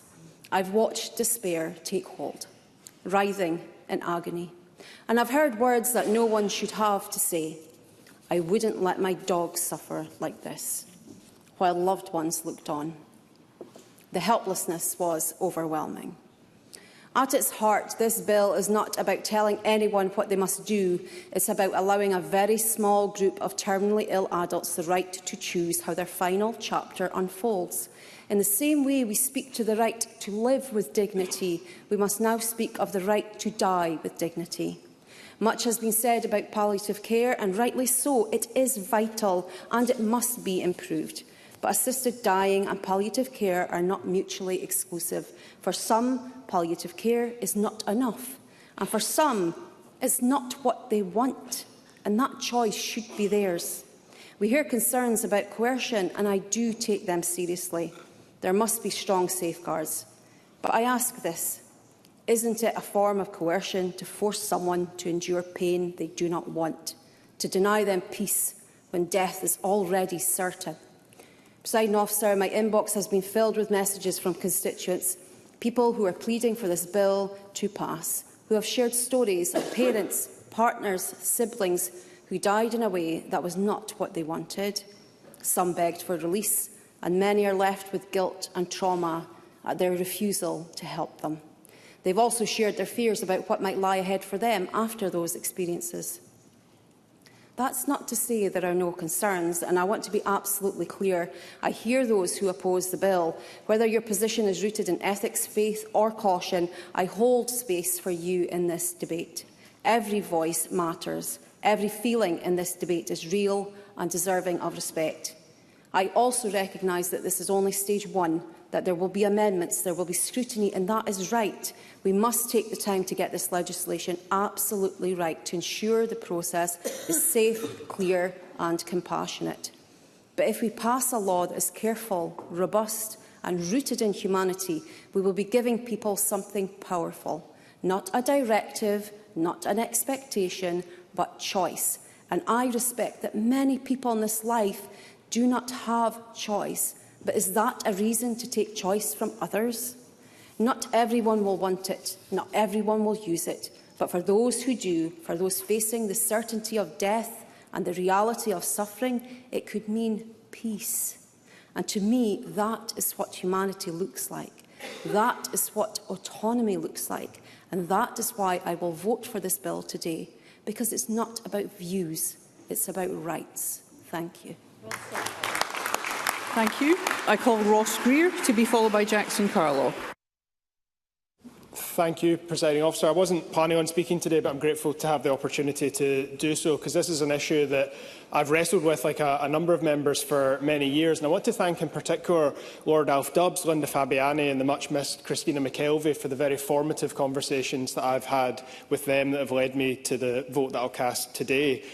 The Green MSPs in this Parliament were elected on a manifesto commitment to support a safe and compassionate system of assisted dying. And to me, that sets two clear tests. Is this proposal safe and is it compassionate? And I still even now ask myself whether any system for assisted dying can be safe and compassionate. I think that is a question that we should still be asking at this stage. But the status quo is neither safe nor compassionate. And we see that in the horrendous deaths that are unwillingly endured across this country every day. And for that reason, I will vote for this bill at stage one. Not because I support it as currently drafted, but because it's Parliament's job to wrestle with the most difficult issues facing our society. And I believe there are none more difficult than this. This issue deserves the opportunity of more detailed scrutiny and for changes to be proposed at stages 2 and 3. Those might address my concerns, and if not, I will vote against it at the final stage. I appreciate the many constituents who have shared the most traumatic experiences of their lives with me, and I have a huge amount of respect for Liam MacArthur and the campaigners who have brought the bill to this stage.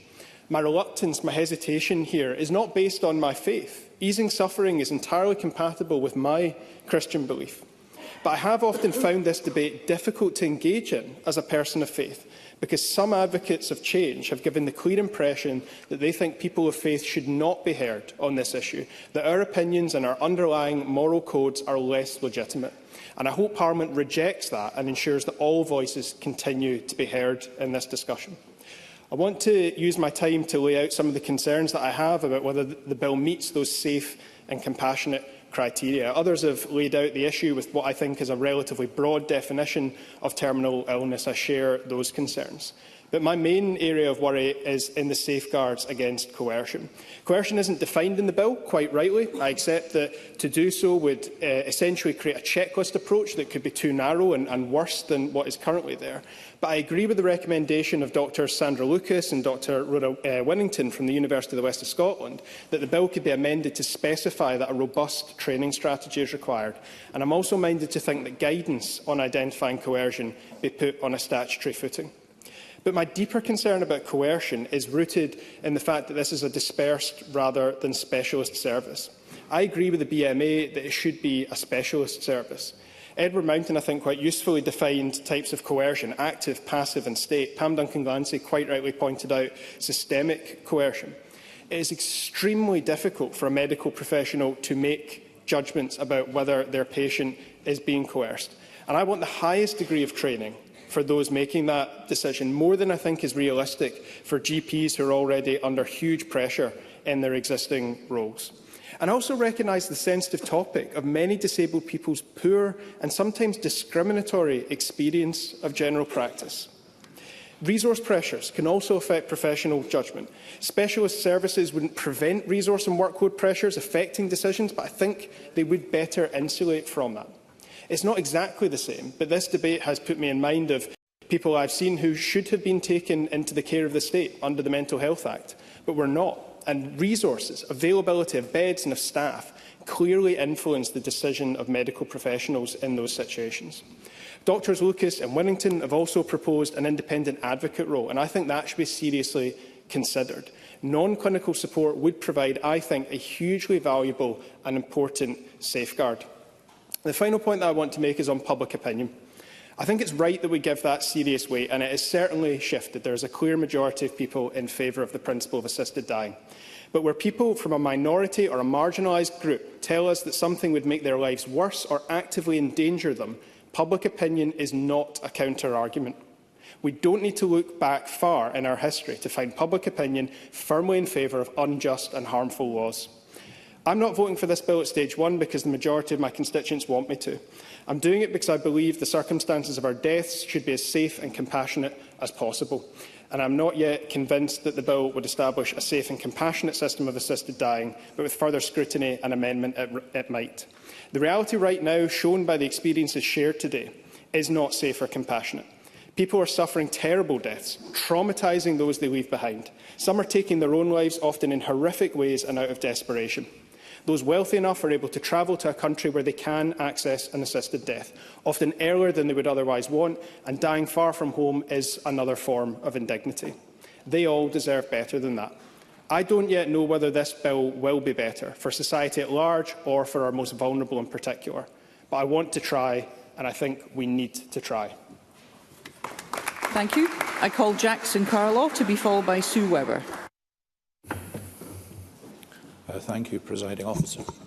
As the last speaker on our side who will be speaking in favour of the debate this afternoon, can I say what a day, what an afternoon. This has been Parliament at its very best. You know, it's at times like this that, the Parliament is much bigger than the sum of its parts, and the contributions across the chamber, with members speaking without a party line, without a whip, without a script that's been pre-prepared, has allowed for some deeply moving and incredibly powerful contributions on all sides.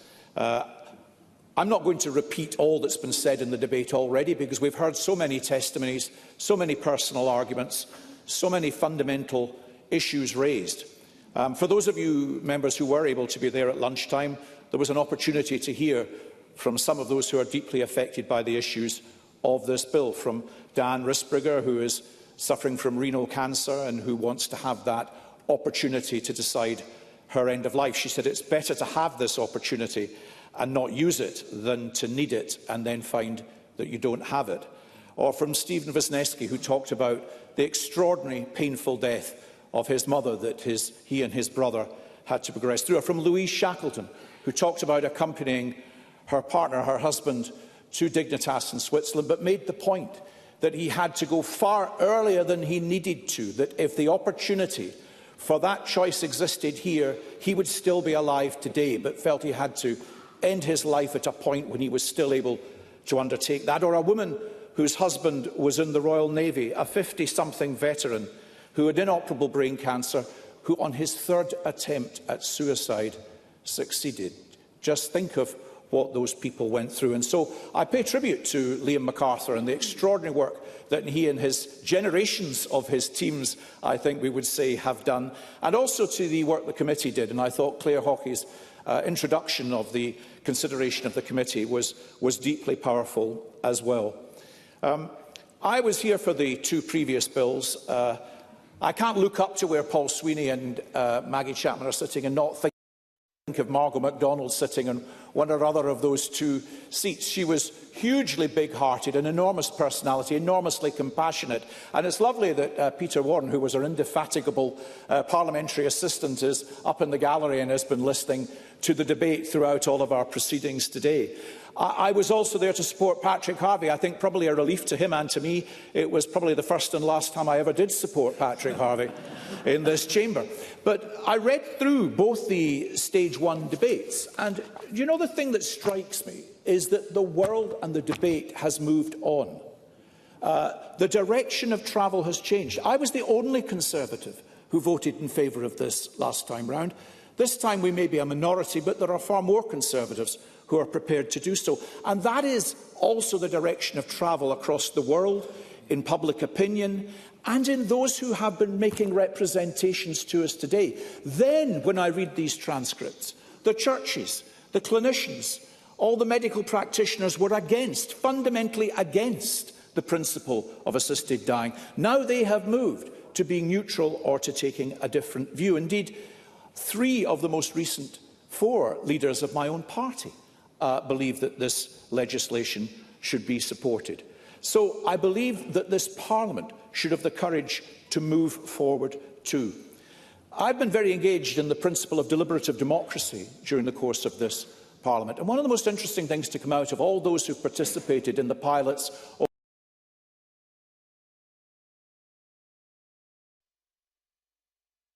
those that I met elsewhere is that they can accept a no if the issue is fully discussed. And those who voted yes can accept yes, even if it's against what they believed, if the issue is fully discussed. And therefore, I think, when I look at us all here today, that the appeal I would make is to allow us to have the fullest possible discussion of this issue. Take a breath for a moment and sit and look about you and around you in this chamber that Enrique Morales built for us. Was this built to be a chamber where we closed down discussion? Or was it built to be a chamber where we opened our hearts and our minds to the widest possible discussion of the most fundamental and difficult issues that we as a Parliament are ever asked to face? I believe we weren't elected to be a nest of fearties. I accept that if this bill progresses, it may end up with people concluding they can't support it. But surely it is our duty to all those out there who believe that there is an issue that we should explore more fundamentally, that we don't for the third time, simply after one debate, say this far and no further. Let us take the issue and examine it fully. And to those who've talked about palliative care, can I say I support Miles Briggsy's debate? But in both those previous debates, 15 and 10 years ago, everybody said the same thing. We need to do more for palliative care. Well, here we still are saying the same thing. It can't be something we hide behind. Finally, it was a Church of Scotland minister who turned to me in an earlier bill, and he said, "Jackson, we all have a right to life, but we don't have a duty to live." And the issue before us today is whether we believe people should have the choice in that final analysis, in those final days with a terminal illness, as to whether or not they should be supported to make their own decision. Let's explore the issue further and give justification to those who fought for this and to the architects of this bill by letting it pass stage one. Thank you. And I call Sue Webber, the final speaker in the open debate. Thank you, Presiding Officer. And without echoing all the comments from across the chamber today, this has been quite an afternoon. And to see the chamber as full as it is goes some way to really reflect how connected we can be with what's happening outside of Holyrood. And I want to also commend Liam MacArthur for everything that has happened in the sensitive manner in this bill has been introduced and the way the debate has conducted across the chamber. And I look forward to his closing remarks, because these have not been easy discussions, and I respect the convictions of colleagues on both sides. I want to thank everyone that has contacted me and continues to contact me. Your inboxes are still getting the emails, letters, phone calls, in person, thousands and thousands since I came into this place in 2021. Perhaps we've heard that we seem to think that public opinion has shifted since this was last debated in 2015. And I recall what Mr O'Kane mentioned in terms perhaps the experience of the pandemic has made people think differently about death, suffering and the control that the state may have on their own lives.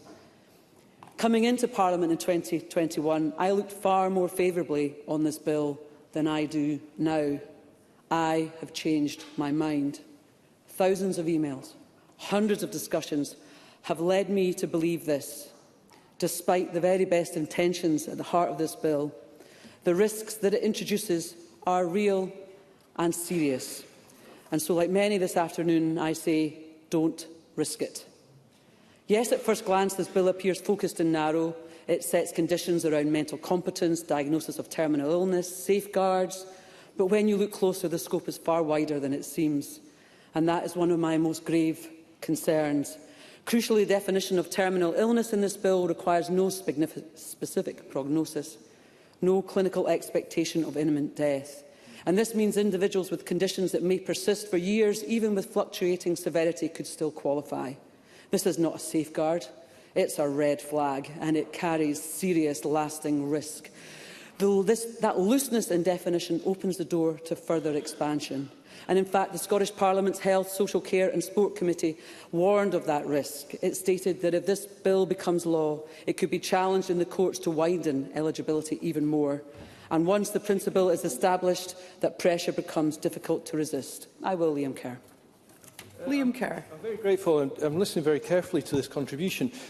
The contribution immediately before, Jackson Carlo's contribution, specifically was saying, I think, was we should allow this bill to progress in order that it can be tweaked and tightened to address the exact concerns that you're raising. Isn't that the point that Jackson was making? And if so, why do you not accept it? Always through the chair, Sue Webber. Thank you, Presiding Officer, and I thank the member for that intervention, because that's the very same thing that I want to come to next, Mr Kerr, is because some think in this chamber that there are safeguards in this bill and it may look secure today, or it may be amended to make it even more secure. But we cannot look at this debate solely through the prism of the bill as it's written today and in the future, because laws evolve, precedents are set, judicial decisions reshape intentions, and no Parliament can bind the next one. If we pass this law, none of us can guarantee where it will end. So we must consider the practical pressures that accompany legal change. I have spoken in the past about palliative care, and I care passionately about that, how essential it is and how it should be the backbone of any compassionate end-of-life system. And Marie McNair, an experienced palliative care nurse, eloquently presented that argument to the chamber. Yet today, much of this care, especially in our hospices, are funded by charity. Our NHS does not shoulder that responsibility. So what message do we send when instead of properly funding care, we legalise assisted dying? Presiding Officer, let us be honest about how subtle pressure works and coercion. It's not always visible. It does not need to be spoken out loud. A person near the end of their life may begin to feel like a burden. They may internalise the idea that choosing to die is more dignified, more convenient, less costly for their family, for society. No doctor, no checklist can truly measure that weight. One of my healthcare professionals wrote to me and said, as a consultant physician at the Royal Infirmary of Edinburgh, I wanted to let you know that this would forever change the doctor-patient relationship. The arguments for and against are well rehearsed, but I do believe that there would be an inevitable move to relaxing criteria and consequent unexpressed sense of coercion experienced by vulnerable patients is a genuine concern. I do realise that this is an emotive subject, but as a clinician, I could not support a shift to actively ending patients' lives. And we cannot ignore the data from abroad. In Canada, laws initially introduced for terminal illness have expanded far beyond their original scope. In the Netherlands, the number of assisted deaths continues to rise, and we've heard about some of the progress, in inverted commas, from Oregon. The idea that legalising assisted dying reduces suffering across the board does not hold.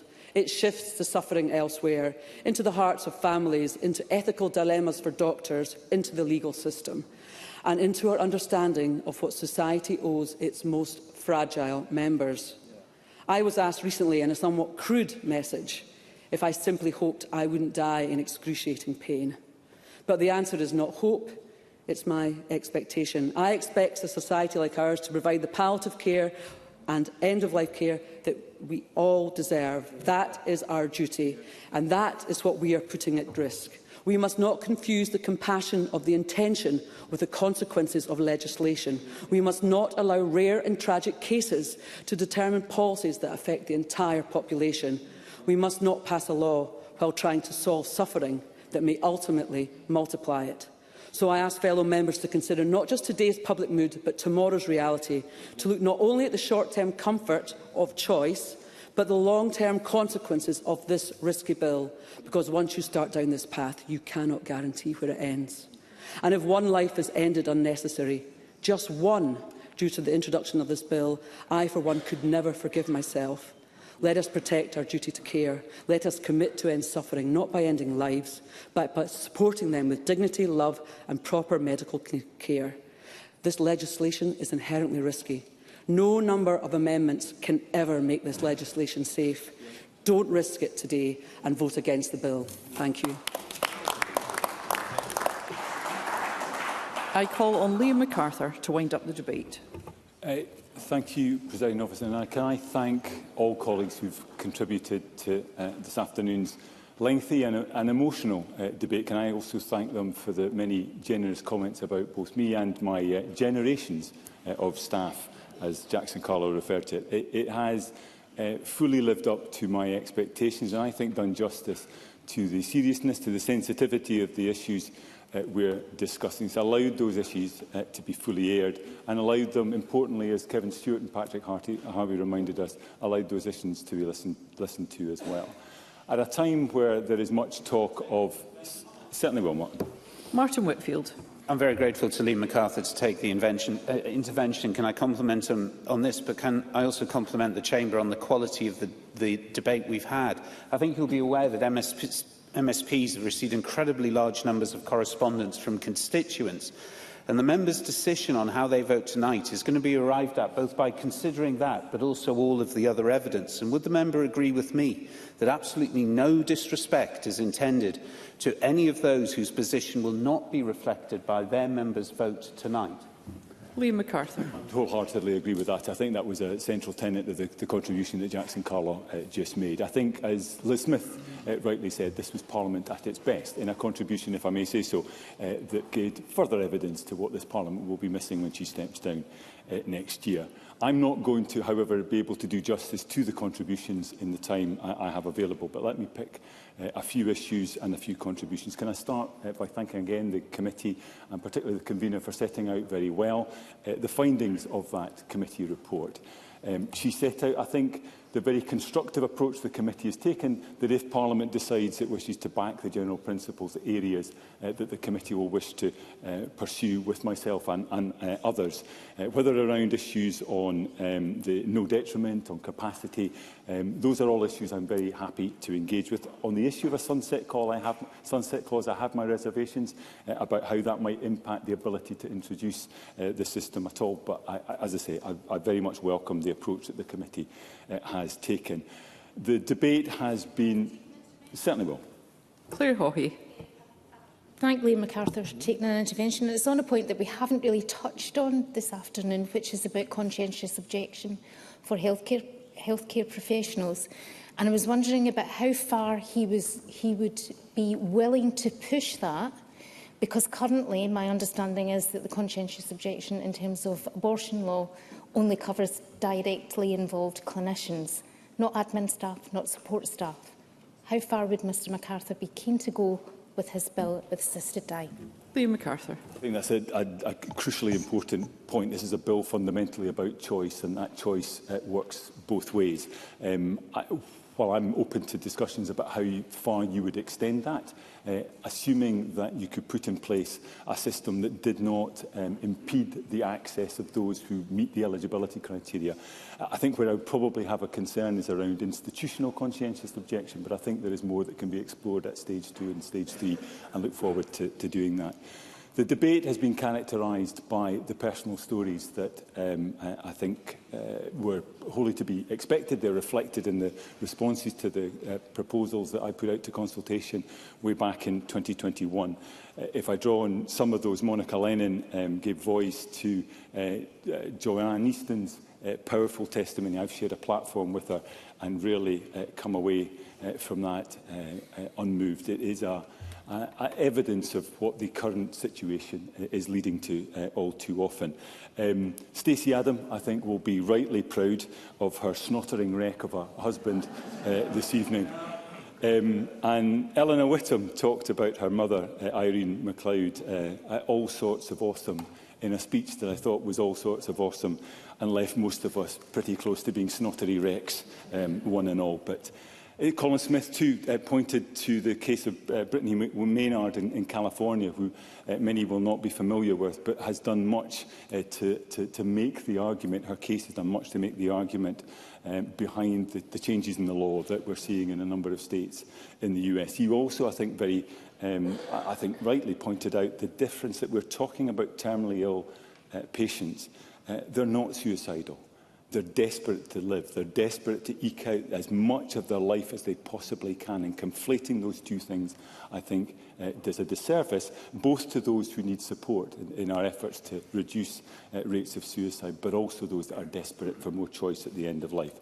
We've heard two powerful contributions from colleagues that believe we shouldn't change the law, who have fundamental issues to the principle of assisted dying, and for whom no bill of this nature will ever be acceptable, no amendments sufficient, no safeguards adequate. But those arguments were no less powerful for all that. To Edward Mountain, who talked about that relationship with death, which is one we don't nearly talk about enough. It has been a bit of a taboo. But in relation to the issue of palliative care, I would just point out that 80 to 90% of those who access assisted dying in these other jurisdictions are in or have been in palliative care at that time. I think it was a point Rona Mackay made by way of intervention. To Pam Duncan-Glancy, who I think in a strong field made probably the most powerful speak. It was characteristically impassioned and personal. This is not a bill about intolerable suffering. That's not part of the criteria, even though suffering is undoubtedly involved. And all I can do is point again, as Kenneth Gibson and others did, to the research carried out by Professor Colburn that shows that there is no evidence in these other jurisdictions of the access to health care, the rights of disabled people being adversely affected by the change in the law of this type. I'm happy to take an intervention. Jeremy Balfour. I'm grateful to the member for taking an intervention. I wonder, we've heard several contributions in regard to what will happen in regard to court interventions and interpretation of this bill, which we cannot control once it leaves this place. What guarantees can he give that the courts over time will not expand the definition to go beyond what he is intending today? Liam MacArthur. I thank Jeremy Balfour for that intervention and indeed for his contribution, which is, again, equally powerful. I think what I would say is the courts here and in the other parts of the UK have made absolutely clear this is a matter for Parliament. I think the conflation of the situation in Canada is not helpful in that the constitutional arrangements there are very, very different. I think I would also point them in the direction of the evidence given by Lord Sumption, former Supreme Court judge, to the Westminster Committee, where he made it fairly clear that his expectation was that changes through the courts were unlikely. That's not to say there will not be court challenges. Any legislation passed by this Parliament are open to challenge. I suspect it may be challenged by those who do not want to see the legislation passed at all. But I would offer that reassurance to Mr Balfour. But also, I think the points that Pam Duncan-Glancy raised, if I could make a little bit more progress, Mr Johnson, the other points that Pam Duncan-Glancy made about discrimination, about some of those societal issues, around palliative care as well, those are issues that have been enabled to be raised in the context of this bill. I don't believe this bill can address them. I think it's right and proper that they are aired in this debate. And if there's progress we can make by seeking assurances from ministers or whatever to address those issues, I am foursquare behind it, as I am, as I said earlier, in relation to Miles Briggs' attempts to bring forward a right to palliative care bill. but there is a limit to what this bill itself will be able to do. But as historic as this evening's vote undoubtedly is, the fact remains, as Alex Cole-Hamilton reminded us, Scotland is not breaking new ground, not venturing where others have not already tread. None of the arguments we've heard today over definitions, disability, coercion, palliative care, so-called slippery slopes, none of these arguments are any different to the concerns that were raised in the debates that preceded a change in the law in jurisdictions where a terminal illness, mental capacity, assisted dying model now operates safely and successfully and has been for years. We know who accesses the choice of assisted dying. We know what conditions they have. We know what point in their diagnosis they access it and why. As the House of Commons Health Committee concluded last year, after an 18-month inquiry into end-of-life choices, there are no examples of a terminal illness mental capacity model of assisted dying expanding its eligibility criteria over time. That report also confirmed there was no evidence of a detrimental impact on palliative or hospice care. Indeed, in many instances, additional funding and/or improved engagement with such care was evidenced, a point I think Rona Mackay and again Patrick Harvey made. That's not to say, of course, that we shouldn't have to go through the same debate, the same soul-searching, the same consideration of all the aspects of assisted dying and end-of-life choices more generally. It's important for the public, it's important for stakeholders, it's important for us as legislators, and I think, again, that was a point made by Jackson Carlo. But I hope it will offer some degree of reassurance, a degree of confidence to colleagues who may remain uncertain, tentative, or even perhaps slightly afraid of making a decision on such a sensitive matter. To them and others who insist they are at least open or sympathetic to the principle underlying this bill, I say this. If you accept that the ban on assisted dying is leading to too many dying Scots facing a series of horrible decisions at the end of life, if you recognise that many are taking matters into their own hands, often alone and unsupported, adding to the trauma for them and those they leave behind. If you recognise that we're already effectively outsourcing assisted dying by accepting those who can afford and have the physical capacity to go to Switzerland are free to do so. If you recognise that processes such as double effect of pain management, palliative sedation and even withdrawal of treatment or refusal of food and liquids do all currently exist and assist terminally ill patients to die, albeit in many instances without patients being involved in the decision, a point I think Michelle Thompson made very powerfully in her contribution. If you find yourself accepting any or all of those points, I say we can and must do better. To those colleagues, I say, look at the international evidence. Look at where similar laws are in place. That, in the case of Oregon, for the last 30 years, continue to enjoy overwhelming public support and the confidence of medics and others involved in the process. In each instance, robust data gathering, reporting and oversight takes place. All help ensure that laws work in practice as intended. Yes, we need to have the debate. Yes, we need to be alive to potential risks. Yes, we need to make sure that any law introduced in this country meets our needs and circumstances. But please, do not succumb to the argument that putting in place such laws is impossible, that the laws passed by Parliament do not go on to work in practice as planned, or indeed that this Parliament is somehow uniquely incapable or unfit to undertake the work so many other legislators and legislatures have succeeded in carrying out. Indeed, I would urge the Chamber to reflect on the fact that at present there are often no safeguards for many who feel a burden, are subject to coercion, abuse or feel unsupported. My bill, I would argue, helps begin to put in place guardrails that are demonstrably absent at the moment, leaving many vulnerable Scots in a more precarious position. Jackson Carlo, in a wonderful tour de force, I thought, talked about the changed backdrop for this debate compared to the previous ones. I recall the first time I was involved in this debate and was asked to cast a vote. I was very clear what I believed. I was very clear what I felt Parliament needed to do. I was very clear how I was going to vote.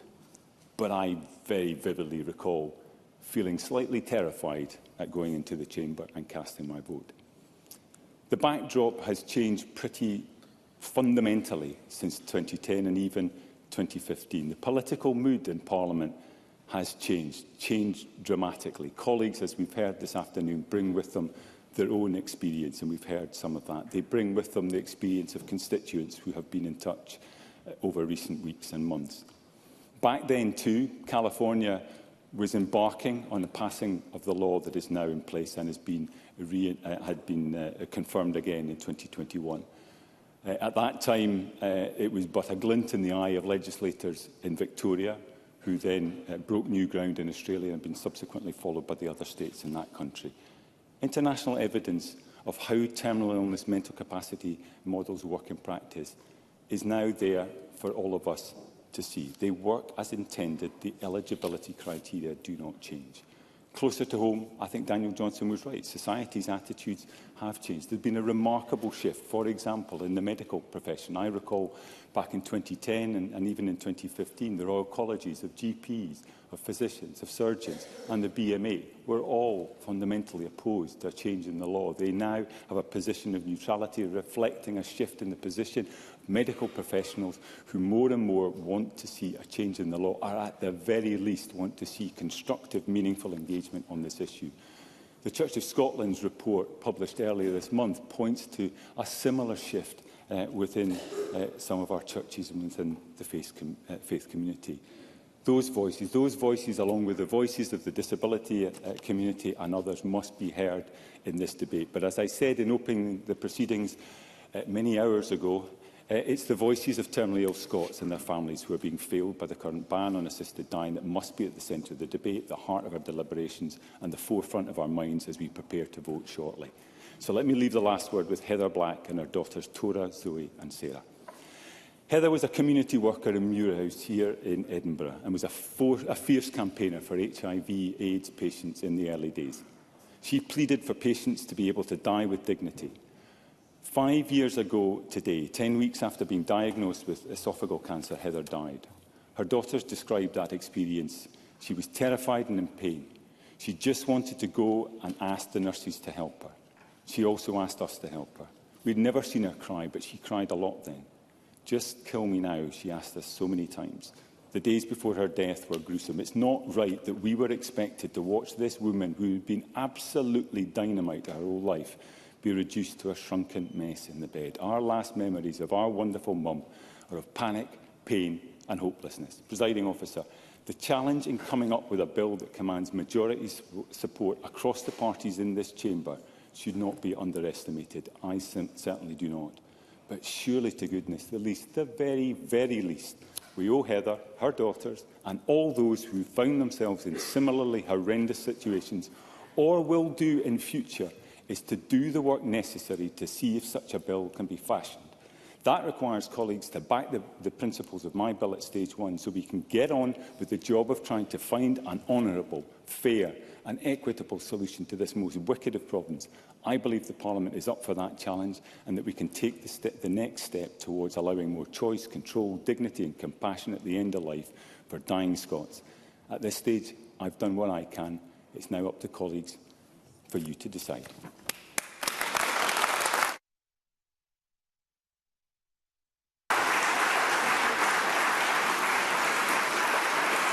Thank you. Thank you. That concludes the debate on assisted dying for terminally ill adults Scotland Bill at stage one. It's now time to move on to the next item of business, which is consideration of Parliamentary Bureau Motion 17530 on committee substitutes, and I ask Jamie Hepburn, on behalf of the Parliamentary Bureau, to move the motion. Move, Presiding Officer. Thank you, Minister. And the question on this motion will be put at decision time. There are two questions to be put as a result of today's business. The first question is that motion 17416, in the name of Liam MacArthur, on assisted dying for terminally ill adults Scotland Bill at stage one, be agreed. Are we all agreed? No. The Parliament is not agreed, therefore we will move to a vote and there will be a short suspension to allow members to access the digital voting system.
Thank you.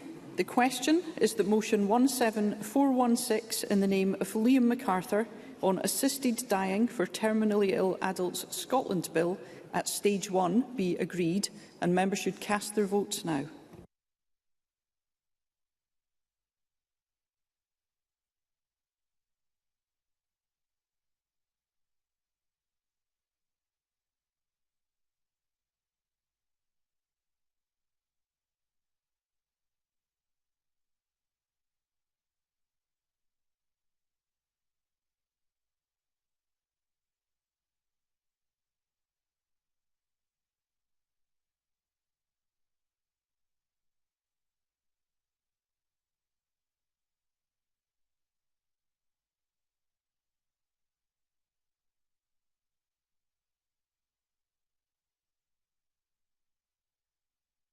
The vote is closed.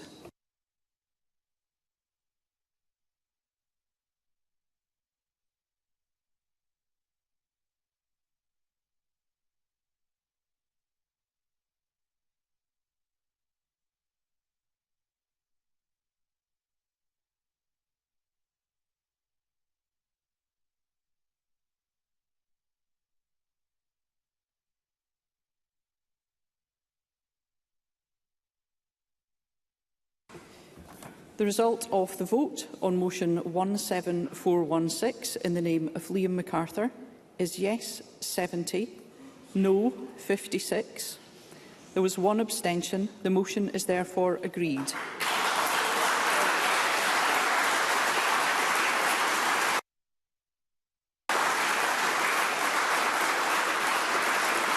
Thank you. Thank you. The next question is that motion 17530 in the name of Jamie Hepburn on behalf of the Parliamentary Bureau on committee substitutes be agreed. Are we all agreed? The motion is therefore agreed, and that concludes decision time, and we'll now move on to members' business in the name of Gordon MacDonald.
We will momentarily move on to members' business, and I would ask any members of the public in the gallery who are not remaining for the next item, you may wish to leave quietly at this time.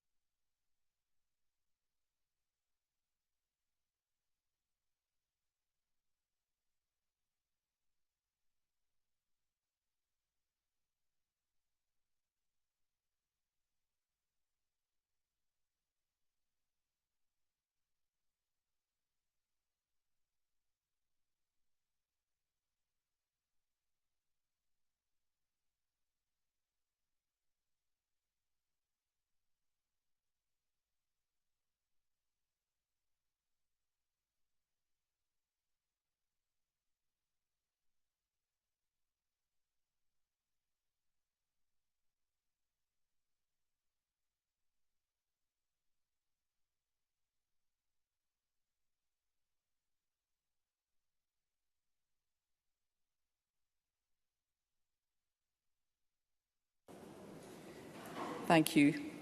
The next item of business is a members' business debate on motion 17049 in the name of Gordon MacDonald on construction skills for the future. The debate will be concluded without any questions being put.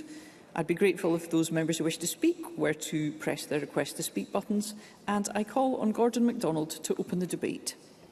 Thank you, Presiding Officer, and I thank everyone who supported this motion and made this debate possible. I also thank the Chartered Institute of Building for their support in briefing on this important issue of skill shortages within this construction sector.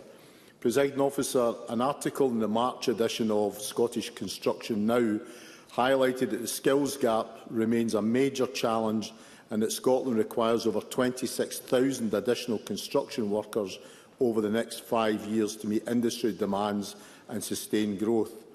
There is also the longer-term challenge of ensuring that there is a construction workforce to meet the future demand for more housing, schools, roads and data centres. The workforce that is required to meet those projects starting from 2030 and into the 2040s is currently at primary and secondary school. We need to encourage more young people to consider a career in construction, and that means we have to encourage parents to consider the vocational route for their son or daughter, especially as the Chartered Institute of Personnel and Development found that 34% of graduates are not employed in the sector that relates to their degree. There needs to be a parity of esteem between the vocational and academic routes within further and higher education. One suggestion that was made at a recent meeting of the Autonomy Committee is that instead of referring to a 4-year apprenticeship qualification as an SCQF6, which most folk don't understand, we should refer to the qualification as a vocational degree. There are many benefits to the vocational route. You pay as you learn, you contribute to the economy through spending, you pay income tax and national insurance contributions which support public services, and you qualify with no student debt. That is why between 92 and 95% of apprentices who complete their apprenticeship stay in the occupations that relate to their apprenticeship. Other countries across Europe and the OECD have identified the importance of vocational training. For example, Switzerland, with a population of 9 million, has 70% of young people going through the vocational education and training route. Young people are starting to realise the benefits of apprenticeships, with new data released by the Chartered Institute of Building for Scottish Apprenticeship Week showing changing attitudes to construction careers amongst young people and parents. The survey found almost 3/4 of young people aged between 16 and 24 in Scotland hold a positive view of construction careers, and more than a third would consider working in the construction sector. The survey also found that 3/4 of parents of 16 to 24-year-olds would be supportive of their child working in construction, with only 8% saying they would be unsupportive. But the survey also found that almost half of the young people surveyed said that information about the sector was not included in the careers advice they received while at school. We need construction apprentices to act as champions for the sector, going into schools before pupils select their subject choices during second year, to highlight the range of training in sectors that employ apprentices. But we also need employers to step up to the challenge, as the Employer Skills Survey found that only 16% of employers in Scotland took on apprentices. Hence, when a vacancy does occur, it is many times oversubscribed. We need SMEs across Scotland to build their own homegrown talent and understand that most apprentices start adding value to the business after the initial 6 months. However, things are beginning to change, with more schools forming partnerships with local companies to give pupils an insight into construction. In my constituency of Edinburgh Pentlands, during the building of the new Curry High School, we had the construction company Kier opening a construction academy, Constructing Futures, on site, offering industry and employability skills to local students. The Constructing Futures partnership between Kier, the school, Edinburgh City Council, Edinburgh College and local employability partner RUTS covered the full academic year and introduced students to the construction industry. The Construction Industry Training Board themselves is funding over 2,800 high-quality work experience tasters of the industry through their Construction Work Tasters programme. The shortage of project managers within construction has led the Chartered Institute of Building to introduce tomorrow's Leaders Student Challenge contest held earlier this year. This is a welcome opportunity for students with a keen interest in the built environment to put their skills to the test. 7 teams took part in this year's contest, which provided an invaluable opportunity for students to showcase their innovative ideas and teamwork skills in front of a panel of built environment judges and prospective employers. There's also the new National 5 course at Wester Hailes High School, supported by Compass Roofing, which will introduce young people to traditional roofing skills in the hope that they will consider an apprenticeship when they leave school. Then there is the annual Scottish Traditional Building Forum, which is once again sponsored by Alec Rowley and I, which will begin tomorrow outside in the Parliament grounds. This is an opportunity for young people and politicians to see the wide range of careers that are available in the sector, from slating, electrics, painting, surveying with drones and stonemasonry. Many within the construction sector realise that they must produce their own skilled workforce, and the examples above highlight some of the steps undertaken by employers. But we also need an improved careers advice, where guidance is provided on vocational training opportunities, not just academic routes. We must also re-evaluate the funding support for apprentices without falling foul of the same disaster that has hit apprenticeships south of the border, where there has been a 44% drop in posts since the apprenticeship levy was introduced. Finally, Presiding Officer, there are many challenges facing the construction sector across Scotland, but it is a growth industry which contributes 6% to Scotland's GDP and currently employs 210,000 people. The sector will continue to serve Scotland well in future years if we can get the skills system aligned with industry needs. Thank you, Mr MacDonald, and I call Alexander Burnett to be followed by Fulton McGregor. Thank you, Presiding Officer, and despite the context of today, can I thank Gordon MacDonald for bringing this important debate. I should start by referring members to my register of interest relating to construction as a non-executive director and shareholder of a house-building company. And it is with this knowledge of the sector that I highlight the serious decline in certain skills and point out the bleak reality facing the sector and the Scottish Government's chances of meeting its housing targets. Now, in this last month, I've attended the retirement of 2 hard-working individuals who have been with our family firm for over half a century between them. Andy Patterson retired as a bricklayer after 35 years, and Bruce Innes has retired after over 20 years as a joiner. I wish them both the very best in their retirement and thank them for their service. Now, as more professionals retire and less young people enter the industry, we are faced with a doom loop of not enough trained workers in the pipeline to make up the shortfall and mentor their successors. Bricklayers are the most difficult to employ, as the skill set is simply not out there like it used to be, and I believe the bricklaying sector is down nearly 30% from where it needs to be. It is sadly not as much as a chosen trade for the apprenticeships, and the Institute highlights that urgent action is needed to address this worsening skills gap. Worryingly, I was told last week that nobody has signed up for the course in Aberdeen. In the past, this course had over 40 students and is shockingly now at 0. Joinery is also not receiving the same number of applicants as previous years, and the impact of this can be felt in construction companies. In our own company, for example, we used to have over 10 apprentices in joinery and bricklaying, and now we have only half of that. And the further problem is that companies who would normally carry out training cannot do it because they are short of mentors in their own businesses to support apprentices. And unfortunately, the comments by Gordon MacDonald that SMEs need to take on more apprenticeships only demonstrates how little the government understand of how the sector is actually working. Outside of subcontractors, we employed 9 bricklayers and 11 joiners. And so, without an adequate number of mentors, there is a limited capacity for us to be able to take on more apprentices. But as we've heard across the chamber, we need to support traditional skills and encourage more young people to pursue a career in the construction industry. Bricklaying can be a rewarding career, earning over £40,000 a year, and I'm glad 74% of young people hold a positive view of construction careers.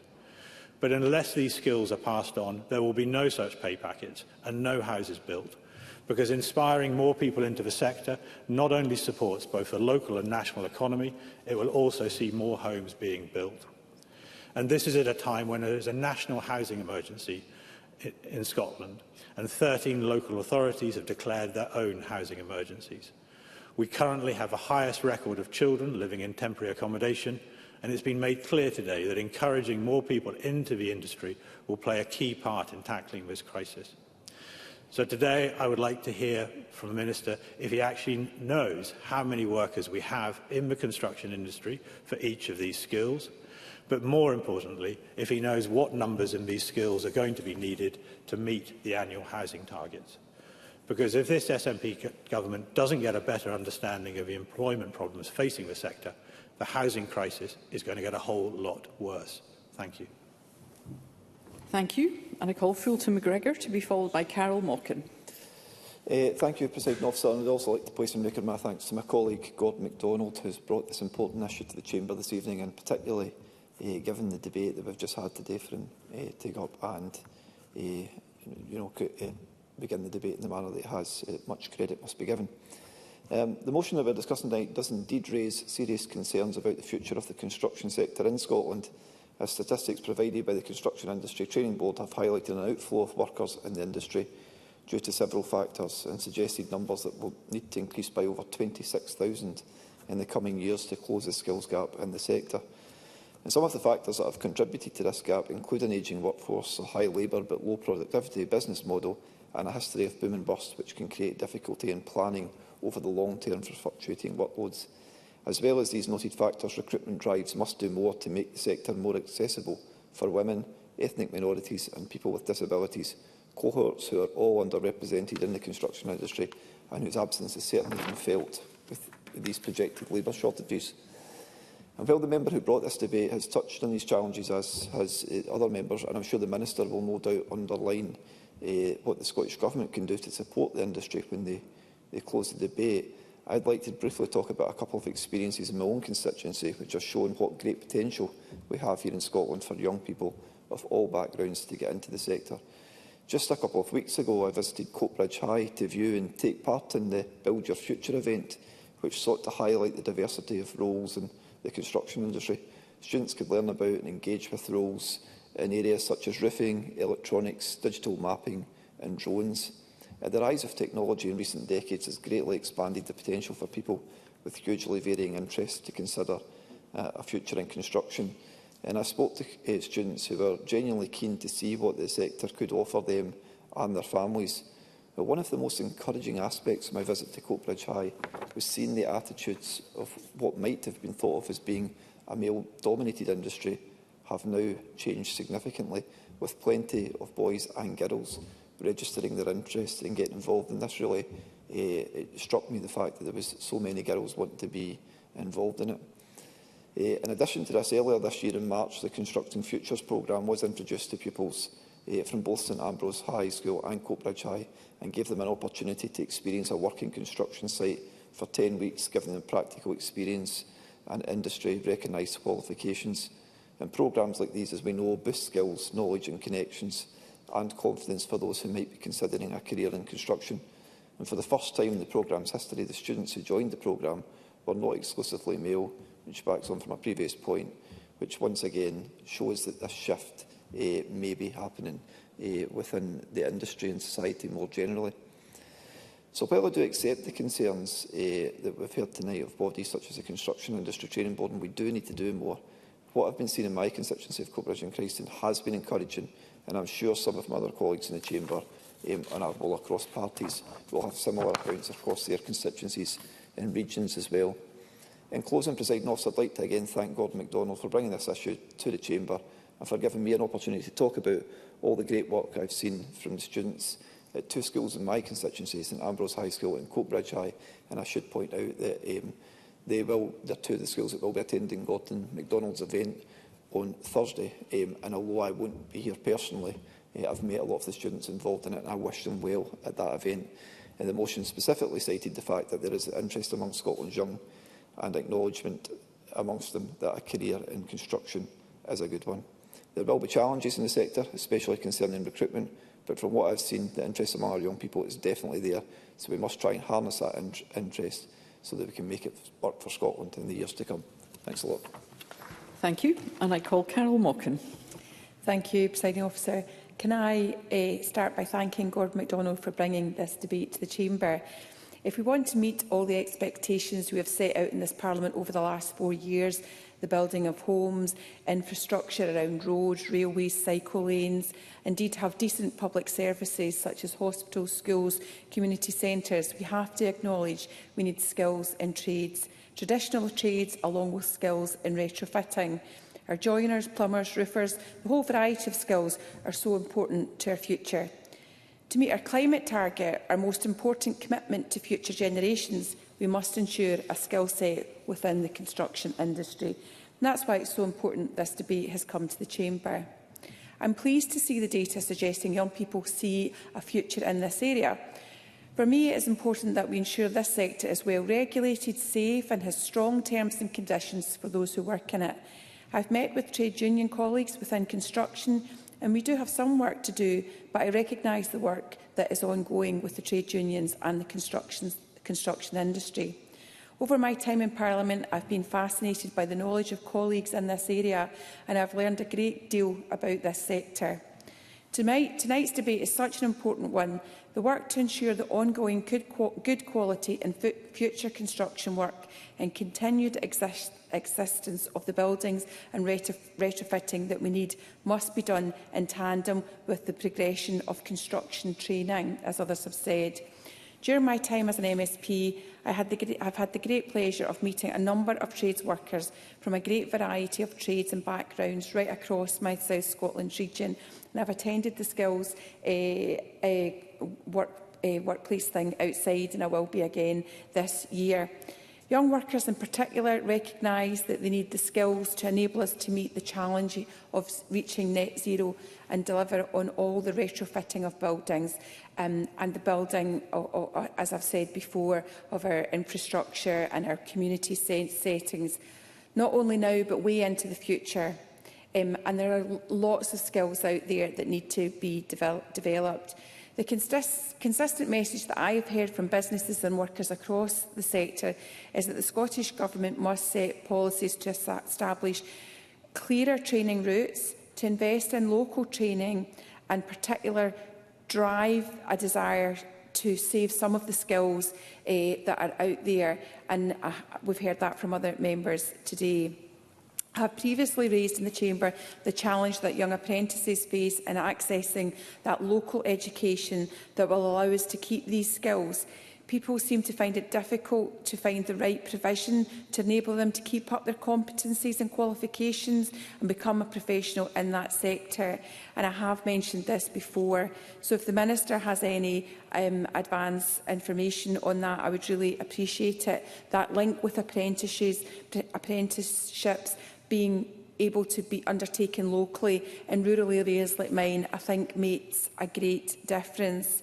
That model really helps our young people to take on these roles and jobs that we've heard about from Gordon MacDonald in his opening speech. So it really just goes to me to say I really think this is an important sector for the Parliament to look at, and I really want to thank everybody for their contributions and thank Gordon MacDonald for bringing the debate to the Chamber. Thank you, and I now call on the Minister. Presiding Officer, the Scottish Government very much recognises the importance of a thriving construction industry to Scotland's economy. We also acknowledge that the sector faces recruitment challenges and are aiming to address these primarily through the Construction Leadership Forum, a collaborative structure between industry, workforce representatives, public sector agencies and the Government that's chaired by the Minister for Business. The Construction Leadership Forum's Skills Working Group, which is co-chaired by Skills Development Scotland's main focus is to work around boosting the workforce and recognition that the sector requires a significant skilled uplift to deliver net zero. The UK Construction Industry Training Board figures suggest an annual recruitment gap sitting at around 5,000 people in Scotland, and estimates suggest the industry needs 64,000 new people in the next decade. However, demand is not geographically uniform, as the excellent CITB biannual report of where the workforce is located clearly demonstrates. CITB data also suggests that there is a disconnect between the number of young people embarking upon construction-related courses in our colleges and those who then go on to work in the sector. And that's a situation we need to understand the causes of and address. And I want to recognise the constructive role being played by CITB in all of this. Apprenticeships are absolutely vital in helping to develop a pipeline of talent for the construction industry as well as for other key sectors. That's why we continue to invest significant funding in our apprenticeships to meet the needs of employers, the workforce, young people and Scotland's economy. And construction apprenticeships continue to have one of the highest take-ups.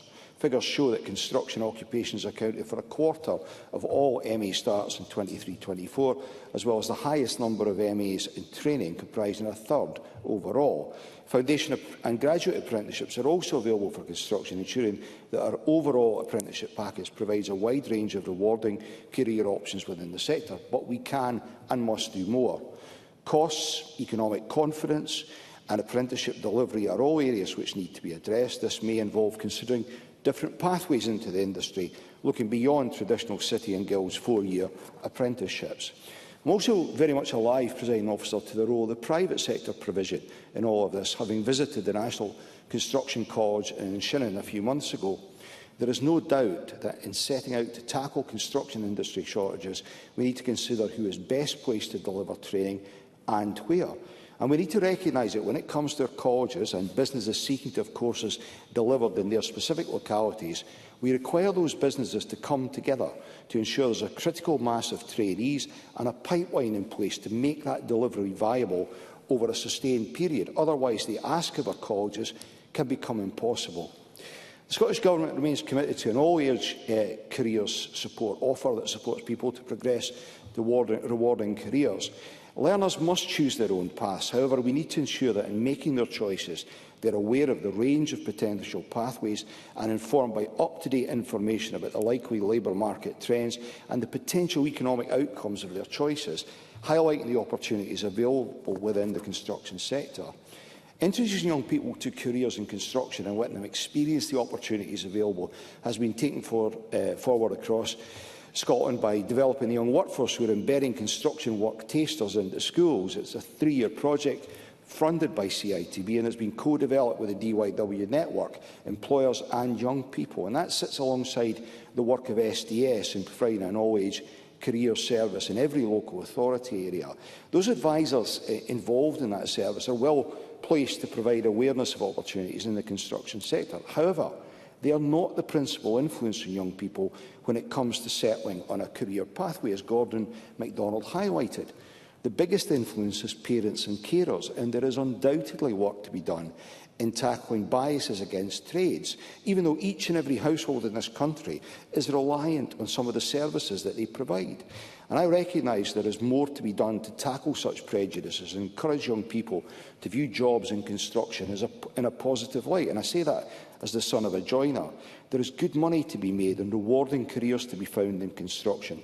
The scaffolders I saw under training in Shinnon are an example of that. Presiding Officer, subject to legislative processes, the reform agenda for post-school education and skills will bring together all apprenticeship funding into one organisation, making it more streamlined, transparent and easier to direct and deliver.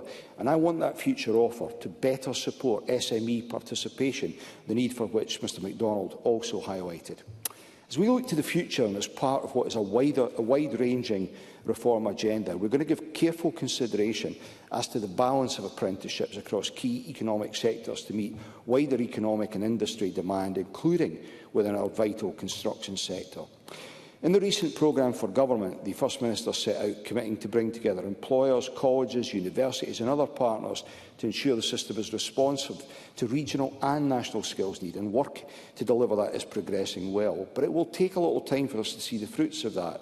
Producing completed apprenticeships will take a bit longer, so we also need an uplift in available skilled workers now. Scotland needs talented and committed people from across the world to be able to work and study here without excessive barriers. The evidence shows that those who choose Scotland as their home help grow our economy, increase productivity and innovation and address skills shortages. Migration policy should support mobility, collaboration and innovation and must suitably reflect the skills requirements of all sectors of the economy.